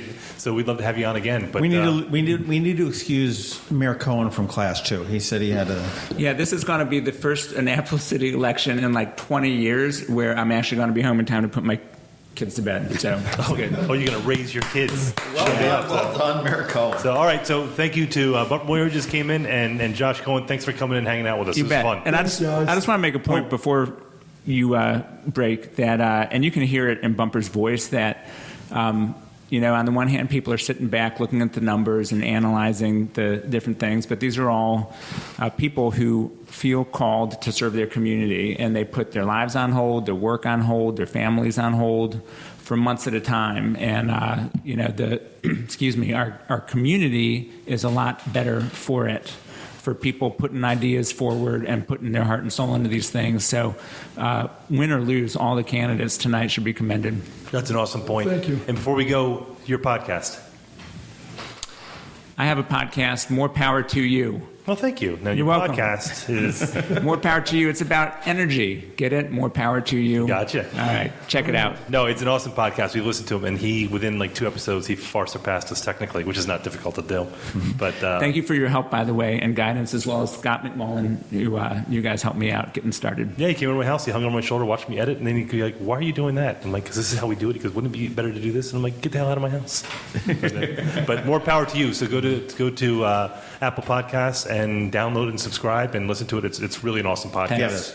So all right. So Bumper and Josh, thanks for coming on. One more thing, and Josh, you started it when you talked about the passion to serve and everything else. And I will say that, and we talked about it, and Gavin actually talked about it before you got here, about the interview that you did with us and about why you decided it was time to give back. And I'm not going to spoil anything, but I would suggest anybody go check out the Maryland Crabs. Look for Bumper's thing, get a box of tissues, and enjoy that. I think we're going to see more Bumper Moyer down the road. One way or another, I'll be involved in the community. I just love it, and I have some ideas I want to see put forth. So. Awesome, man. So thank you, gentlemen, and we're going to take a quick break. We'll be back with Alderman Littmann, who's got a severe case of senioritis right now. Thank you, guys. All right, thanks, guys. See you later. Thanks for Buying a home is a big accomplishment, and we enjoy being part of that. Especially for first-timers, the excitement of being approved and knowing they were building their future in their new home. All over the county, you will find homeowners who received the funds they needed from us. I'm Alan Hyatt, chairman of Severn Bank, and I tell you nothing means more to our bank or me than helping home buyers. Last week, I drove by a house and saw kids playing in the front yard. I recall how excited their parents were when they found out that the home was going to be theirs. So if it's a home, an addition, or a renovation, see us at Severn. You'll find affordable home loans, great service, a commitment to our community, and an enthusiastic team to help you. Severn Bank, here with you. Online at severnbank.com. Member FDIC, equal housing lender. All loans subject to credit approval. Severn Bank is a trade name used by Severn Savings Bank. So it is now 9:32, and we are here. We are joined with Alderman Jared Littmann. Hello, Tim. Who Hello, John. is looking very relaxed right now. Everyone who's coming here except for Bumper. Actually, Bumper looks very relaxed too. But yeah, because you're not running for anything, so you're looking pretty happy right now, and you're drinking water, much to my surprise. And we're here with the Blackwall Hitch chef, Jonathan Seningen. I almost said Finnegan because it's the Irish in me, but Seningen, sorry, who brought us some absolutely spectacular walnut banana bread. Yeah, it's my great-grandmother's recipe. It was the last thing that she gave me before she passed away. The last thing she said was, "Don't screw this up." So anyhow, if you enjoy That's usually the best advice anybody gives. I say that when I'm dating my girlfriend. I said, okay, you've got a good one. Don't screw it up. Yeah, my grandfather's last words was, "You've disappointed me your entire life." It was just, he was a horrible man. No, I'm kidding, he didn't. Words to live by. Yeah, I had that tattooed on my lower back. So, Blackwall Hitch is awesome. This is awesome. This is, picking out all night, drinking all night. I haven't got anything to eat yet. All I have is I've had drank a long dinner. I've had Guinness. Yeah, fantastic. And thank you guys for inviting us here and allowing us to use your room. Oh, you're welcome. We're in the wine room, so we had to partake. We had to turn away, I don't know how many people that wanted to come. I wouldn't go with more than 12 because I don't. It was definitely less than 12. Yeah. Now you had your chef dinner tonight. What's that? Chef wine dinner. So once a month, I create a menu usually based around. I've been cooking. So I've been cooking for a long time. It's been like 20 almost 4 or 5 hours. 20, yeah, exactly. 27 minutes, like 25 years plus now. And so I take a lot of the things that I've done throughout my career, and then seasonal ingredients and the Blackwall Hitch menu. We obviously have 3 locations: one in Alexandria, one in Rehoboth, and here in Annapolis. And so while the menu stays the same throughout the 3 Blackwall Hitches, I'm allowed to have some fun once a month with the chef table wine dinner. And so 4 courses, lots of fun. We did squash blossoms and escargot and filet mignon and warm banana walnut cake. And I had a Guinness. It was kind of awesome. Yeah. And you did. That's your fault. Well, I've been stuck in this room. We had a really good turnout tonight, though. We had a lot of people. Yeah. Everyone who got here right now is glued to their phones or computers because the numbers are coming in right now. Yeah, I tried to come in here earlier with some delicious warm banana walnut cake, and yeah, the room was packed. I was like, I don't have enough delicious warm banana walnut cake, so I had to go back and make this gigantic loaf for you guys. It's phenomenal. It's awesome. We were talking about gardening before because you're a big gardener too. I do. I like the gardening. You know what? I can tell you, I'm not a farmer. People are like, oh, you're farming. No, those guys. They have overalls, yeah. Yes, exactly, and accents and like action, not for the most part, no. But no, it's incredibly hard work. We're talking about the soil and the importance and the strength of the condition of the soil, and as a gardener, it's so much better to take a holistic approach to actually growing your vegetables that you're going to eat than just spraying them down. Although every once in a while, I want honeybees. Oh yeah, it'd be great. I want to have honeybees and Jared. That's Are you going to make? You have stuff over there? You going to do that? You apiarist? And he just glared at me. It sold out because it was so hot. Yes, just nodded. But I want honeybees because nothing grew this year because of no pollination. Now I've just bored everybody, but it's true. It's nothing grew. Really? I have all these tomatoes and I have all these cucumbers. They all have the flowers and nothing set. And my neighbors, one of which, and I'm going to have them on the podcast actually, they are both NASA scientists, one of which who runs the Mars mission. Not one of the guys he runs the Mars mission. Is that what the honeybees are? They use them for the Mars mission. That's right. Honeybees, that's how they propel the rockets. But they have bees, and they were lecturing me about them the other day, so I'm going to get bees. I think it's a good idea. And actually, my wife's aunt is an apiarist in Florida. And see, I didn't know what that was called. Yeah, apiarist. And so we get the honey. But it's amazing. And actually, when you go into it, I in a previous career was a raw vegan chef, and I heard the argument for why vegans don't eat honey. Have you heard this argument? Vegans don't eat. Well, it's because in these corporate honey farms, but these large honey farms, they replace the honey. The honey is what the bees eat. That's their food, and so they replace that honey with high fructose corn syrup. And so the bees they're stressed out. They're feeding them sugar. They're taking their nutrient-rich, nutrient-dense honey, and they're replacing it. And I get it, which is why when I make a choice to buy honey, you want to use go for local, go for somebody that's actually not using heat or using gravity, or the propolis is still in there, or you're getting active comb, or I don't know. Is it a thing? I think it's a thing. Is it a real thing? Also, if you have allergies, yeah, sure, why not? Local honey, because it's all the local pollens and stuff like that. Supposed to. I just eat it for fun. But this is incredible. This banana bread. What do you want? Oh, thank you, Jared. Oh, no, okay. Well, I just would have used my thumb. Yeah, well, my wife and I talked about it, and actually, it's not. It's heavy work, and you're be prepared to get stung. But apparently, it's very satisfying. My kids do it. Ah, that's even better. Are they allergic? I don't know. We'll see. Yeah. Well, there's one way to find out. Well, thank you for the bread. Thank you for everything. This is just absolutely awesome, and thank you for hosting Lea Hurt. She had us out too. She's sitting there overlooking everything. You're quite the hostess tonight. We really appreciate that. Jared's here. Hello. I'm looking very relaxed. Yeah, I'm just trying to keep up with updates and tweets from Annapolis to find out who won what and what's going on. He keeps texting me during this thing. I'm talking to people, and I keep getting texts from him. So I keep sending a message back saying I'm in a meeting. I'll call you back. Not believing me. So we have any more? This numbers? guy's going on long. Cut him off. Any more numbers? So you were sitting here 4 years ago? Actually, I wasn't. So. No, you weren't. You didn't work. 4 years ago, so two things. Besides I wasn't challenged, I also was just recovering from back surgery.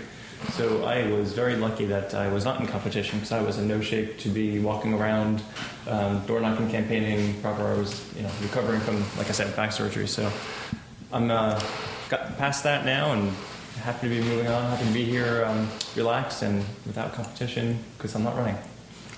Well, I ran Jared's campaign when he ran 4 years ago. You were undefeated. Undefeated. I am 1-0, Dan. That is impressive. Mm-hmm. How many other candidates were there? Dan, don't, we don't even get the number here. It's just an innocent question. Just taking my thunder. Jesus, Dan. Cut your mic off here. Someone recently said I was successful because I managed to get through undefeated and unindicted. So that was with that benchmark. We're good. All right, so we're kind of biased. John and I are both your friends, and but I want to say I'm really proud of what you did on council because you took it with an earnestness that I'm not saying that everybody doesn't have, but you had a particular earnestness, especially with the thoughtful legislation you put forth. And there was a couple of really big pieces of legislation I know you're personally proud of that you got through that I think is really going to make a difference moving forward. Can you tell us, just because I know what they are, but I don't know the official names, so I'm going to do that. Can you tell us more about that? I appreciate that, Tim. It's been a terrific experience. When you join the council, there is no guideline Bible of what to do and what issues to work on and what you're supposed to be doing with your time or how much time you're supposed to be doing it. So I think we each try to figure it out on our own and in the way that makes the most sense for me. So for me, knowing I was going to be one of the part-time aldermen, I think like a Joe Budge and a Ross Arnett and a Sheila Finlayson, I think of as the full-timers. They were retired, they had the time to put in, they put in the time. And then people like Ian Pfeiffer and I worked really hard at it, but we still had day jobs, and so it was a part-time experience. So for me, I made the calculation I was going to work on kind of two categories of issues. One, the issues that were most important to my core values, and for me those are environmental issues, budget issues, and school issues. And the second category that I would try to focus on are things that someone else isn't already working on. So I excluded things that I look back partly in disappointment of my own term that I didn't get more involved in. I think of like civil rights as one of those issues that I wish I had more time to devote to civil rights issues and ensuring equality for all people. But frankly, there were other people on the council working on that. I didn't feel like I had a lot to add to it, but I could have benefited, frankly, from my own education by being more involved. And I think that's the type of thing that the more people involved, the better. Even on environmental issues, which are one of my core issues, sea level rise. There were various discussions and meetings and forums that I couldn't always participate in. I missed quite a bit on. But what I did focus on, Forest Conservation Act, which took hundreds of hours, and that came in, frankly, 3 stages. The second 2 were successful. The Adequate Public Facilities Ordinance for school capacity took up a lot of time, and I'm very proud of the result there. Small legislation that I really have high expectations for and hopes, and I hope in hindsight is viewed as having a big change, but didn't get a whole lot of press or coverage because it's a boring topic, and that's the creation of a City Council Audit Committee. And I know everyone's just kind of eyes glazed over, but an audit committee. For me, I'm eating the banana bread, so that's why it's glazing. But Chef, well. But to me, having an audit committee should really be really helpful to improve the transparency of our government, to find financial issues that can be improved on. I serve on a corporate board, and on that board I serve on the audit committee, and I've learned a lot from that experience. And so I was really pleased that we passed this audit committee this last year. So you kind of came into this pretty green. Absolutely. So what surprised you that when you came in that also you just didn't think about? So, well, I'll answer the first question. For what surprised me was how much time was involved. So everybody on that council works hard in their own way for the things that they work on. And in the beginning, frankly, there was I was frustrated a lot because my approach was what it was as far as reading everything in the city council agenda, being prepared for every single item for debate on issues. But I realized, and so it frustrated me when I wasn't able to engage in the kind of debates that I wanted to with people who disagreed with positions, that there just wasn't that avenue for debate for various reasons. And that was frustrating in the beginning. But I learned over time that, like I said, I set my goals on trying to provide, work on legislation that fit those 2 categories that I mentioned. And of course, there was a ton of time spent on constituent services that appropriately doesn't get a lot of press. Or just people who are calling you up saying, I need this done, I need that done. All kinds of things, and all good things. Frankly, and you own True Value, which in case you don't know that, Jared's the owner and proprietor of True Value, so he's out there with the general public every day. So. And frankly, that was a lot of fun. It was nice that being in the store frequently, and that customers/constituents would say, "Hey, what's going on with this issue and that issue?" And that was, it's really enjoyable for me. I wish there's never enough time for that kind of engagement. But people come with all sorts of legitimate constituent issues, and that's where, frankly, I saw that I was not able to provide enough time to that, and that's where I started thinking I need an intern. Of course, I had no money to pay an intern, and so that's what led to me bringing on Mark Rodriguez, who has worked as a special assistant for the past 18 months, and he really undertook a ton of these constituent issues that those individuals think the world of him, and I always made clear that, like, Mark took care of it, not me. Right. He used my name because he was working with me, but all kinds of issues. It's not getting to restaurants. I use Lee's name. Right. So those are the sort of experiences, the one-on-one experience that Mark has absolutely earned the admiration for the people he helped, but it's not the type of thing that plays well in campaigning. So plus he's very modest about it. I don't know that I've really heard him brag or express how proud he is of being able to help so many people, but I know he is, and I know he's done that work.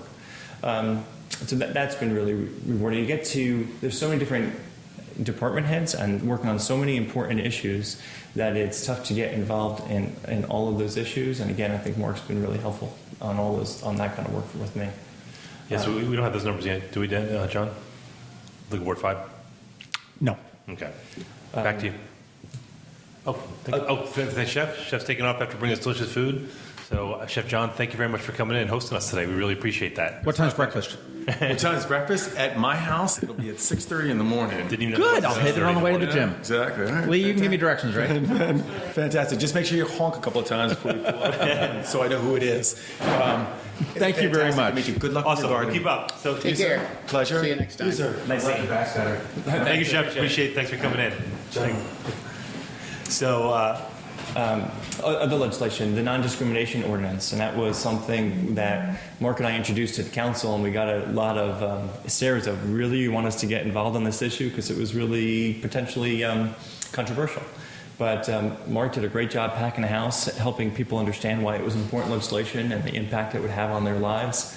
And I think that it passed. And so that was another piece of legislation I'm proud of. So you own owner and provider of True Value. You're also on the board. You also have a couple of businesses that are outside the city, and you're on council. So you didn't sleep. I just knew that. So you're relieved right now. I mean, I can tell that after you enjoyed it. And I know you enjoyed it, and you're relieved. How long before you start missing it? Yeah, I think day one I'll start missing it.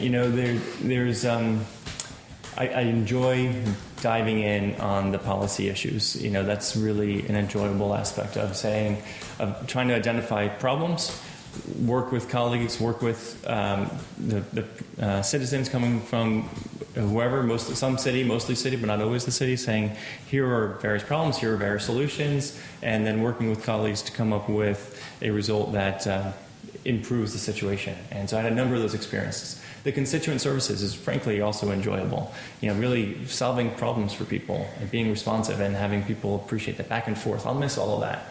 I won't necessarily miss I don't want to say this. Some of the controversy that wasn't really controversy on policy debates, but controversy that was because of personality clashes and disagreements. The politics.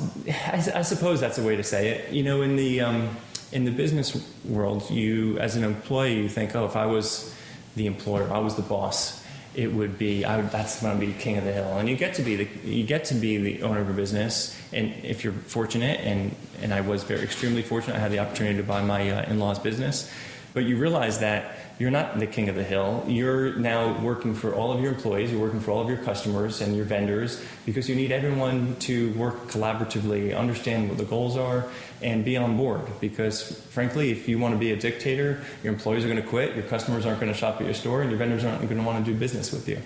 And so I've tried, at least to my best, to have that we're a team approach in my business life, and I tried taking that approach to the city government.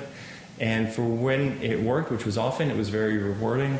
But when it worked, because I had a D next to my name and someone might have had an R next to my name and they needed to clash with me, or because they needed to score points and I might have been stealing thunder, that was not something I particularly enjoyed. So looking at the race now, so it looks like we have a couple. So John is not performing as well as we thought he might in wards 1 and 8, which of course those are the big ones. Well, John Astle has actually conceded at this point. So wow. I think both of those candidates were extremely qualified in very different ways. I was really pulling for John because I think he had the best ability. When I was listening to his podcast with you, and I listened to him talk, and I had personal conversations with him, he would talk about if he was mayor, how he would talk with employees and develop strategy, and that really appealed to me as someone what I think the city needs. I think Gavin also is an exciting candidate, and I think he'll also bring a brand of excitement to the city. And he's been and Ferris wheels. And he's always used a Ferris wheel. And he will also. He's run a number of businesses. He's also learned a lot of hard and good lessons from running those businesses. I'm sure he'll do well. I'll be pulling for him. So the lack of political experience and experience in is that going to hurt him, or do you think you have a city manager in place? You have bureaucracy. I think you've got a city manager in place that essentially runs the city. I mean, and we've got a very good one right now, and hopefully, I don't know whether he would stay or not should Gavin win this. So a couple things on that. So lack of political experience. Certainly I came in with no political experience, and that's just an alderman job. Well, that was because you had the campaign manager that was able to rush you into office. Hero is a strong word, but yeah, I would say yes. And obviously Mike came in with not only no political experience, but no business leadership. He had a couple sales positions, and I'm not knocking, believe me, I'm in sales too, I'm not knocking sales, but he certainly didn't have any leadership roles in those jobs. And he's become mayor, and he's done the job he's done.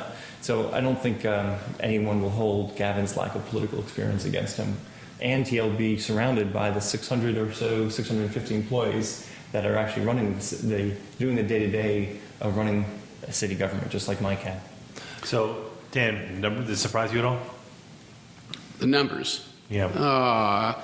Yeah, probably I and most other people thought the mayor's race would be closer. I thought it was going to be neck and neck. Yeah, I thought so. I mean, everybody, including Mike Pantelides, thought that John was going to be his competitor in the general.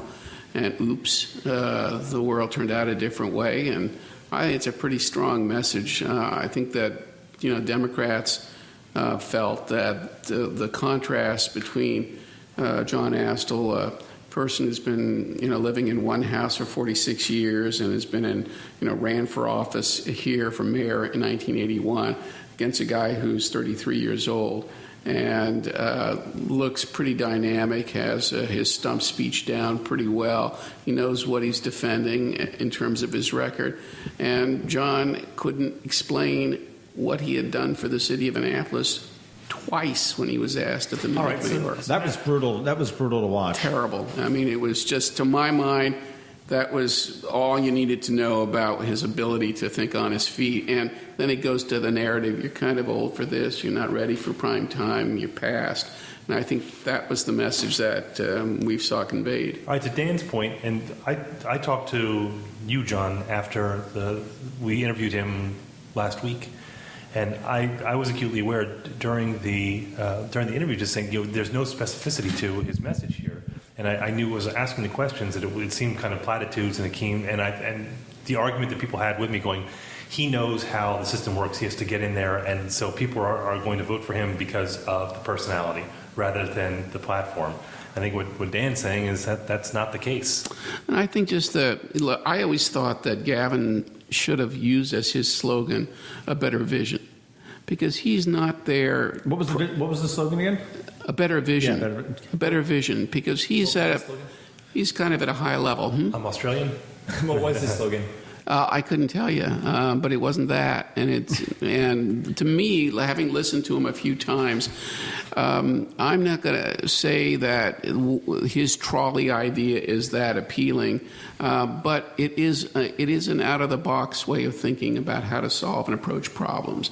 And he's a dynamic individual. He's somebody who's strived against a tremendous adversity to create something out of nothing, and it's a compelling story. And so, I think you need somebody a little bit sort of out of the box to deal with another out of the box candidate, which is Mike Pantelides, for the reasons mentioned.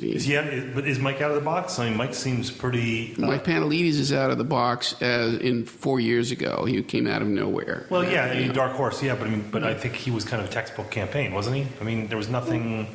I want to say. I'm not. I mean, how many mayors have been elected, having been elected to nothing at 30 years old in the city of Annapolis? But I think we had zero. But we had the perfect storm too. Again, I got to keep saying I'm not taking away from his campaign, but we had one man who didn't want to lose a dock for a boat show, and that really altered to a huge extent the campaign. There's a lot of money poured into that campaign that was outside of the campaign itself, the Facebook page. So, again, not taken away from it, but that doesn't exist this time around. Now, you're right. That said, as an incumbent, and I think Mike would bristle when you say that, saying you haven't screwed anything up, and we joke about that. But what we mean is that there have been that during a time of economic recovery, which has been, you could argue some of it is due to policy, some of it is just due to the national trend. Unemployment, the home values, et cetera. Did he benefit from that? And so people would look at the incumbency and say, well, things have not been bad, or taxes haven't gone up. So why not go on with the status quo? Why rock the boat? So if you think the city's in trouble, you're voting for Gavin. But if you think that things have been okay, I don't see any problems, then you're voting for Mike. So I don't know what the strategy would be. I think of it a little differently. I think it's not just a matter of things aren't bad, therefore let's go with the continuity, which I understand. Incumbents always have to sort of say, I've done a good job, vote for me, because the alternative is an unknown and it could be catastrophic. Right. But for people who are voting for Gavin, I think want a different way of thinking about the city of Annapolis, other than just keep everything from getting screwed up. That is kind of the Pantelides approach. Don't screw it up. Whereas Gavin says, I want to make a positive change, going and introducing new things that we just haven't seen before. That's risky. That's not a message that goes over very well if people are essentially content. Well, so going to Jared's, your specialty is finances, and I know that Ross has always positioned himself as a fiscal conservative, or at least with the budget hawk. And I think we've always seen you as the budget hawk, because you were the only one who during the budget debates were saying when someone wanted to add something, you're like, all right, what are you going to take away? You have to have that push and pull. So when you look at Gavin, are you concerned at all? Because he's really not talked much about the finances at all. That his ideas are very grandiose. It's on change and reinvention, and they're all very exciting. But the finances are the part that aren't exciting. But those are the things. The devils are in those details, and not just details. That's going to be a serious issue for a mayor down the line. Not too far down the line. So a couple of thoughts. One, I'm trying to bang the table because so many significant metrics are trending in the wrong direction. So, and they're the status quo in a sense of, so let me be specific. The revenues are going up slightly. The expenses are going up at a steeper slope.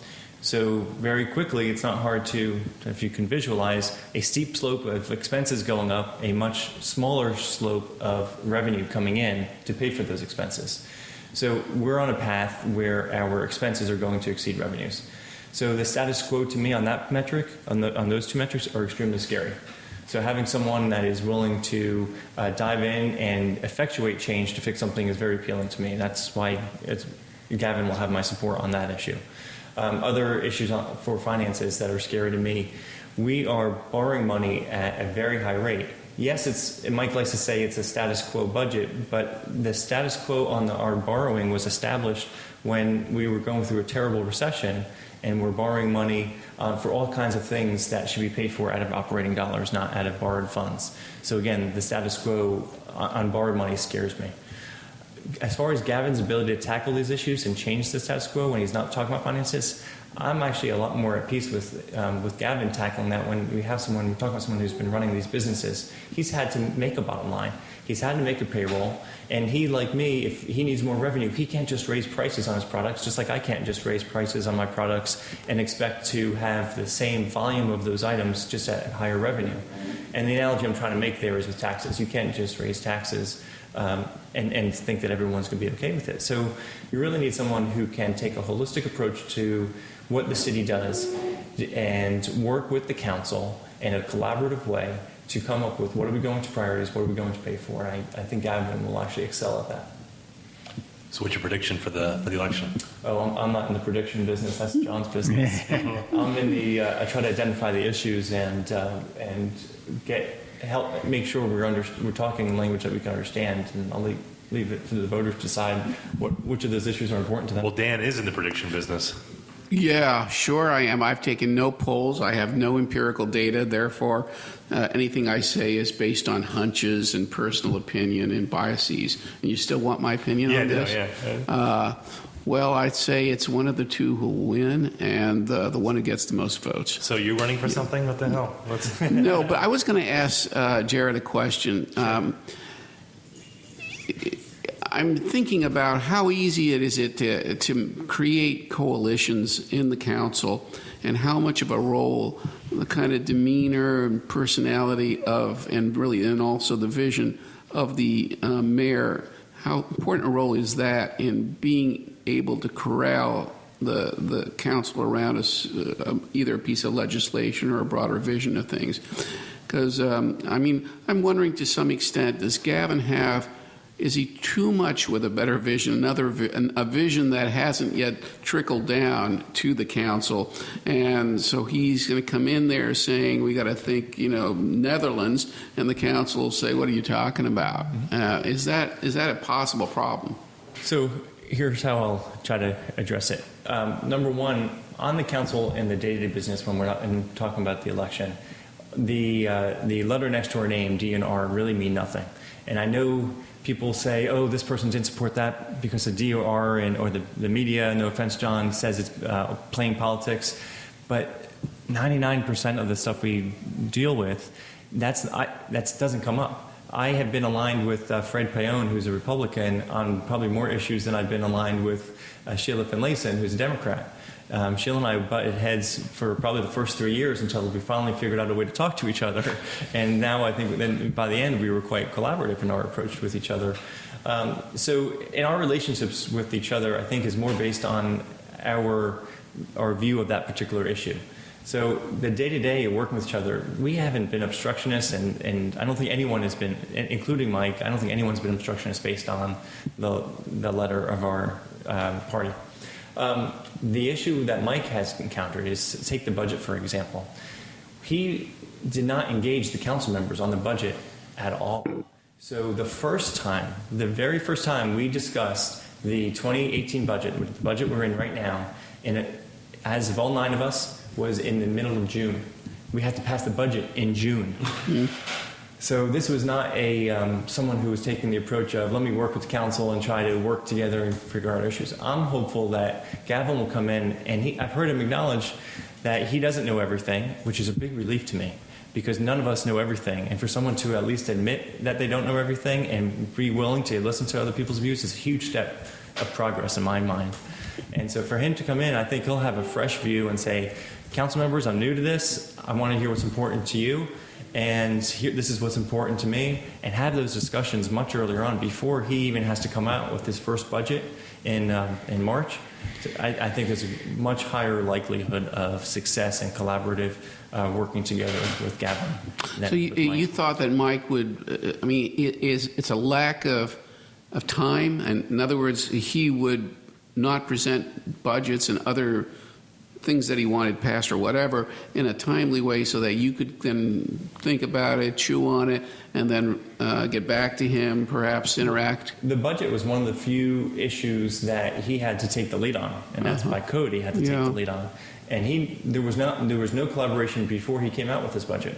He just threw, and I'm speaking figuratively now, threw the budget on the table with his State of the City address, and I'm blanking on the time, whether it was March or April. And then the Finance Committee takes it for about 6 weeks or so, turns it over to the rest of the council for like 2-3 weeks or so before we all come together in June, and we have to decide this in 2 meetings.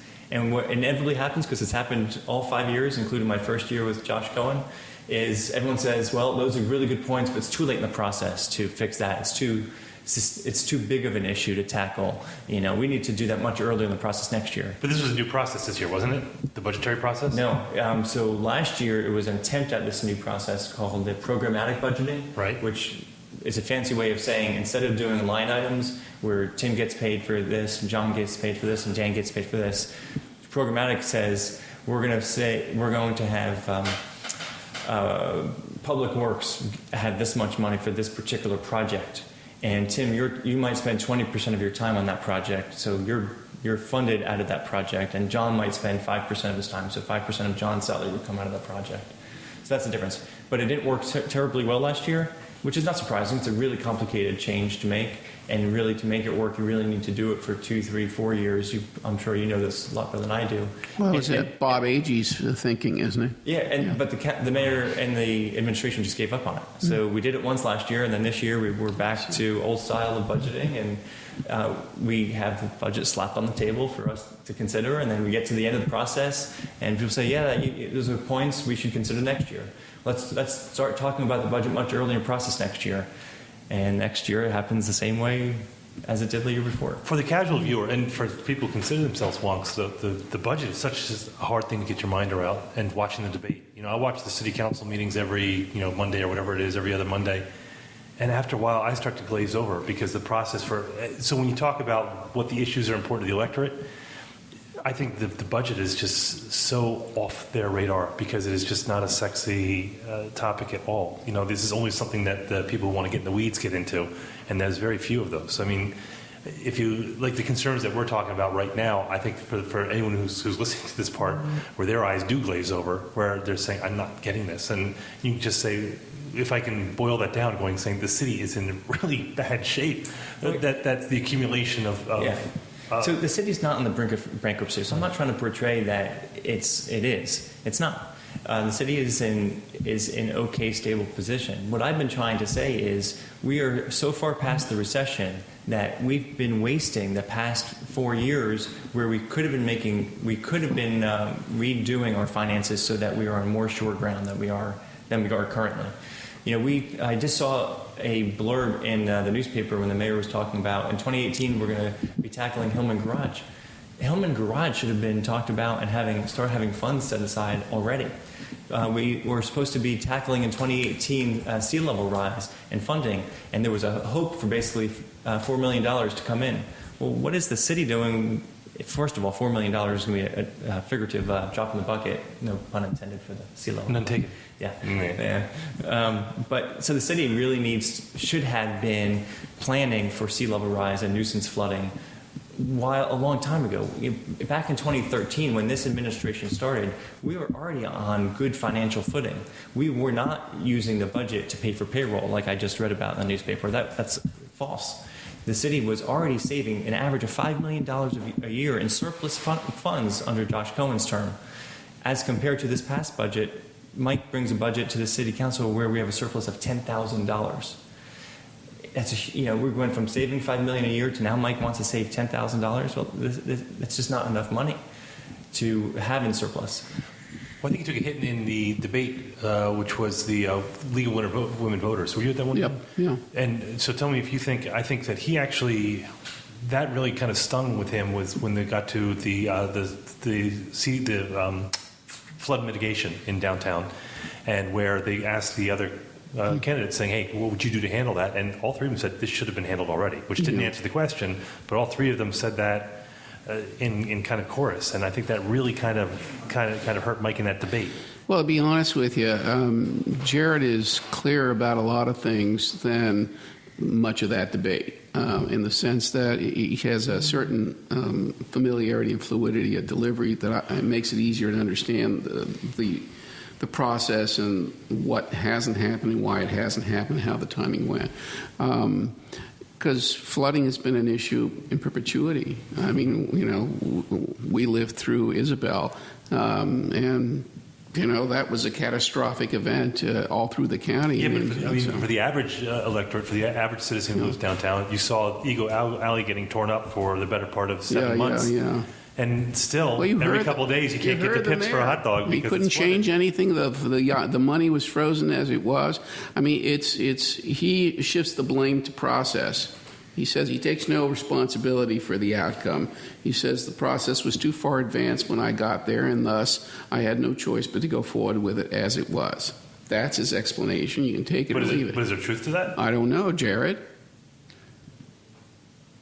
Was there any truth to that? That they were locked in what they could do on Eagle Alley in terms of the buffer that they created there, and they couldn't do a broader vision of flood mitigation at the same time with that money? What I heard about the Eagle Alley conversation was really amusing to me, because what I heard was a mayor trying to take the credit for having a product done on time and under budget, and not take the responsibility for having done the project at all at the same time. And that didn't make any sense to me. I think that project was a missed opportunity to do more, but the city was under the gun. It was going to lose federal funding if it didn't get the project done. Did they have to have any kind of matching funds for that? Yes. How much was it? I think the city portion was $1 million. The federal portion was $1 million. And so the city had to, but I don't remember the matching portion so specific, but I think the federal money at risk of losing was $1 million. Right. So the city had to get it done, let alone the fact that the problem was really real and needed to be solved. What I think Gavin's point is that in that process, there were opportunities to fix some of the nuisance flooding issues and putting in the backflows and some of the underwater pipes so that when the nuisance flooding, it only goes out. And I'm speaking a little out of my depth of not remembering all the specifics of what Public Works could have done and still needs to do for the nuisance flooding issue. But it was a missed opportunity to work on some of those issues. So yes, the project was under the gun to get it done. Yes, it was, I think, I don't know the percentages, but in my mind, it's like an 80% done project. When Josh Cohen's done with his term, all that's left is actually to finish the work itself. So no, I don't think the mayor should get blamed for not having a better super project, and no, I don't think he should get credit for finishing the project on time or under budget. I don't think he should get either the blame or the credit. So was it the case then that Josh Cohen should have done more nuisance flooding mitigation, or is it just not possible given the funding source? It's a fair question. I don't know that there's a definite answer. Remember, when Josh Cohen's biggest issues were he and the council at the time, this was predated when I joined the council, they had to let go, and they did let go of something like 30 employees. And the biggest issue that they faced was, for the first time in anyone's memory, the taxable base went down by over 12%. So it's like my business or any of our businesses or household income, if I say, okay, do the same thing you're doing, but do it with 12% less income. Obviously you can't. And so for the first couple of years of Josh's term, it was focused on recovering from that. Right. And so yes, there was a tax rate increase to offset the tax base decrease, essentially to make sure you still can provide city services. And so I think Josh will be remembered in hindsight and in history as doing an amazing job, and with the whole council too. I don't think he gets credit for doing it himself, but he was certainly the leader and the person driving the train. Or driving the car, whatever analogy you want to make. I just didn't want to mix my analogies there. Anyway, so when half your term is set on just doing a course correction so that you're surviving and not filing for bankruptcy, I think making sure that the plans for the public works on doing something like the bulkhead are happening at least the highest necessity is fair. So I don't blame him for not doing more. The sea level is going to be an issue that we're dealing with for the next 50 years. And whatever your beliefs are and why we have sea level rise, whether it's man-made or not, I certainly believe it is man-made, but that's kind of irrelevant to the point, is that we do have sea level rise. And we're obviously going to need to deal with that. And so right now, all the money that we've been spending is studying the issue. And that's certainly appropriate. You've got to study the issue before you invest millions of dollars. But if we don't wrap our heads around that issue in a very major way, we're going to be in real trouble. So when I step back from that statement, I think, well, who's best suited to that? Is it the person who's been ignoring the garage that's falling apart and is past its engineering life because it's too expensive and a big deal? Is that the person we want to lead this? Not so much. Is it do we want someone who's been running this who has not been curtailing our borrowing for things that we should not be borrowing money for? That scares me. So I think we need a change of direction. I'll tell you what, why don't we take a quick break and we're going to see if there's any numbers out there, and then we'll come back in a minute. Very few things in life are so precious and so irreplaceable that we all must do our part to protect them. The Chesapeake Bay is one of those things. You can do your part by contributing to the Chesapeake Bay and Endangered Species Fund. It's that little line item you'll see at the very end of your Maryland tax return. Any amount you give makes a difference, and it's tax deductible. I'm Peter Francho, Maryland Comptroller. Our bay and rivers thank you. Learn more about the Chesapeake Bay Trust at cbtrust.org. So 1044, the only one that we don't have is Ward 4. Oh, yeah, so the wards that we have right now, Ward 1 and Ward 4 are still outstanding. Ward 4, that is going to be Sheila Finlayson and Tony Pratt Strong. Right, Sheila's up by 20 with 20 votes with 60 provisional votes out. Right. And I think Ward 1 is too close to call right now. I don't know. We've got conflicting information on Ward 1. So we'll find that out, and what we'll do is we'll put a post up on the website. We won't do a separate episode just for that little bit, but we'll put a post up to amend this one that we put up. And we'll go. But boy, there's a lot of people that we need to thank. And first and foremost, I think we thank Dr. Dan Nataf. Yeah, he was a trooper. He's been here for 4 hours with us. There's Dr. a clap. Dan, The crowd goes wild.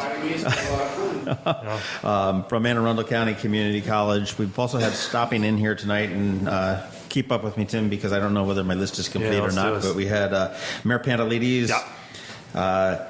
Let's see. What do you call it, Gavin? Now at this point, he's not a mayor-elect. No, he's not. Democratic nominee-elect. Candidate. No, I guess he's the nominee. Well, that guy. We've had Gavin Buckley stop by here.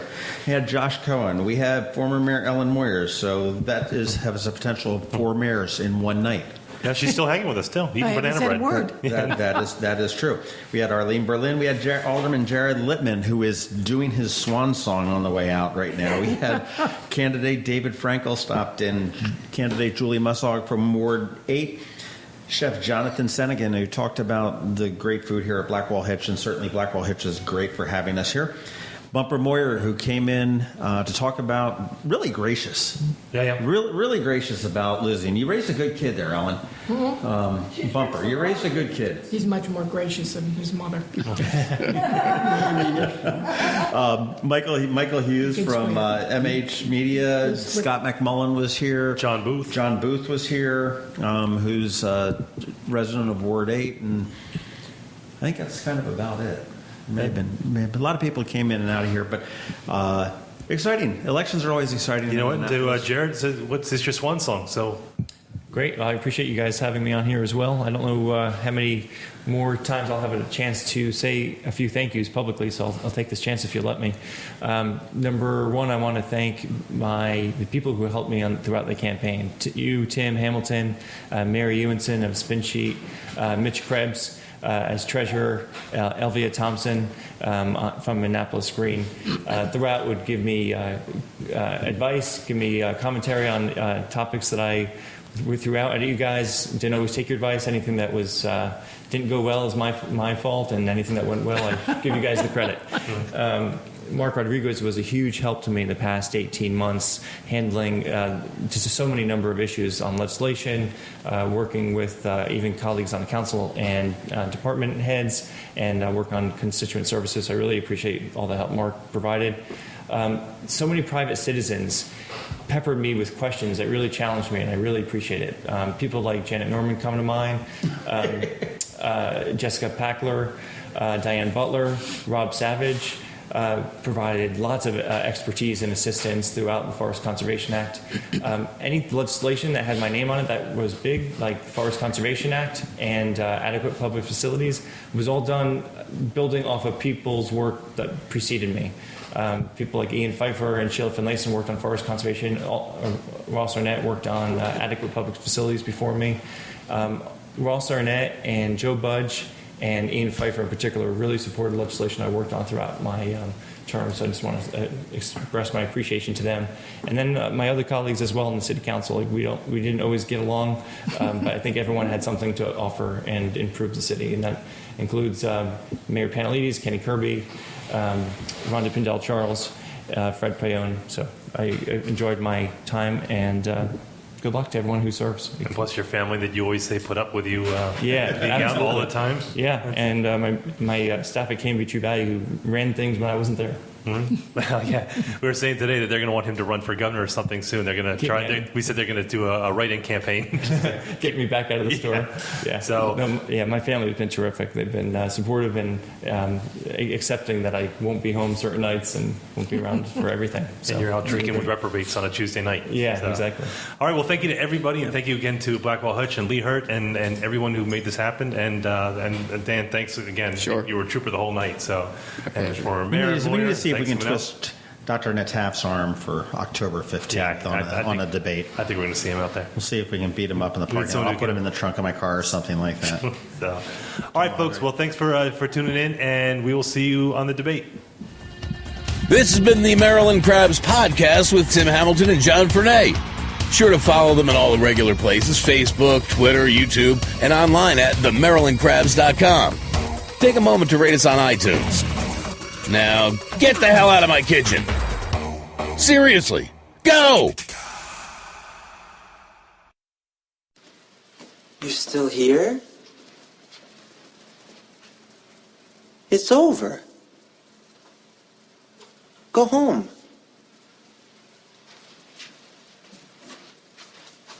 Go.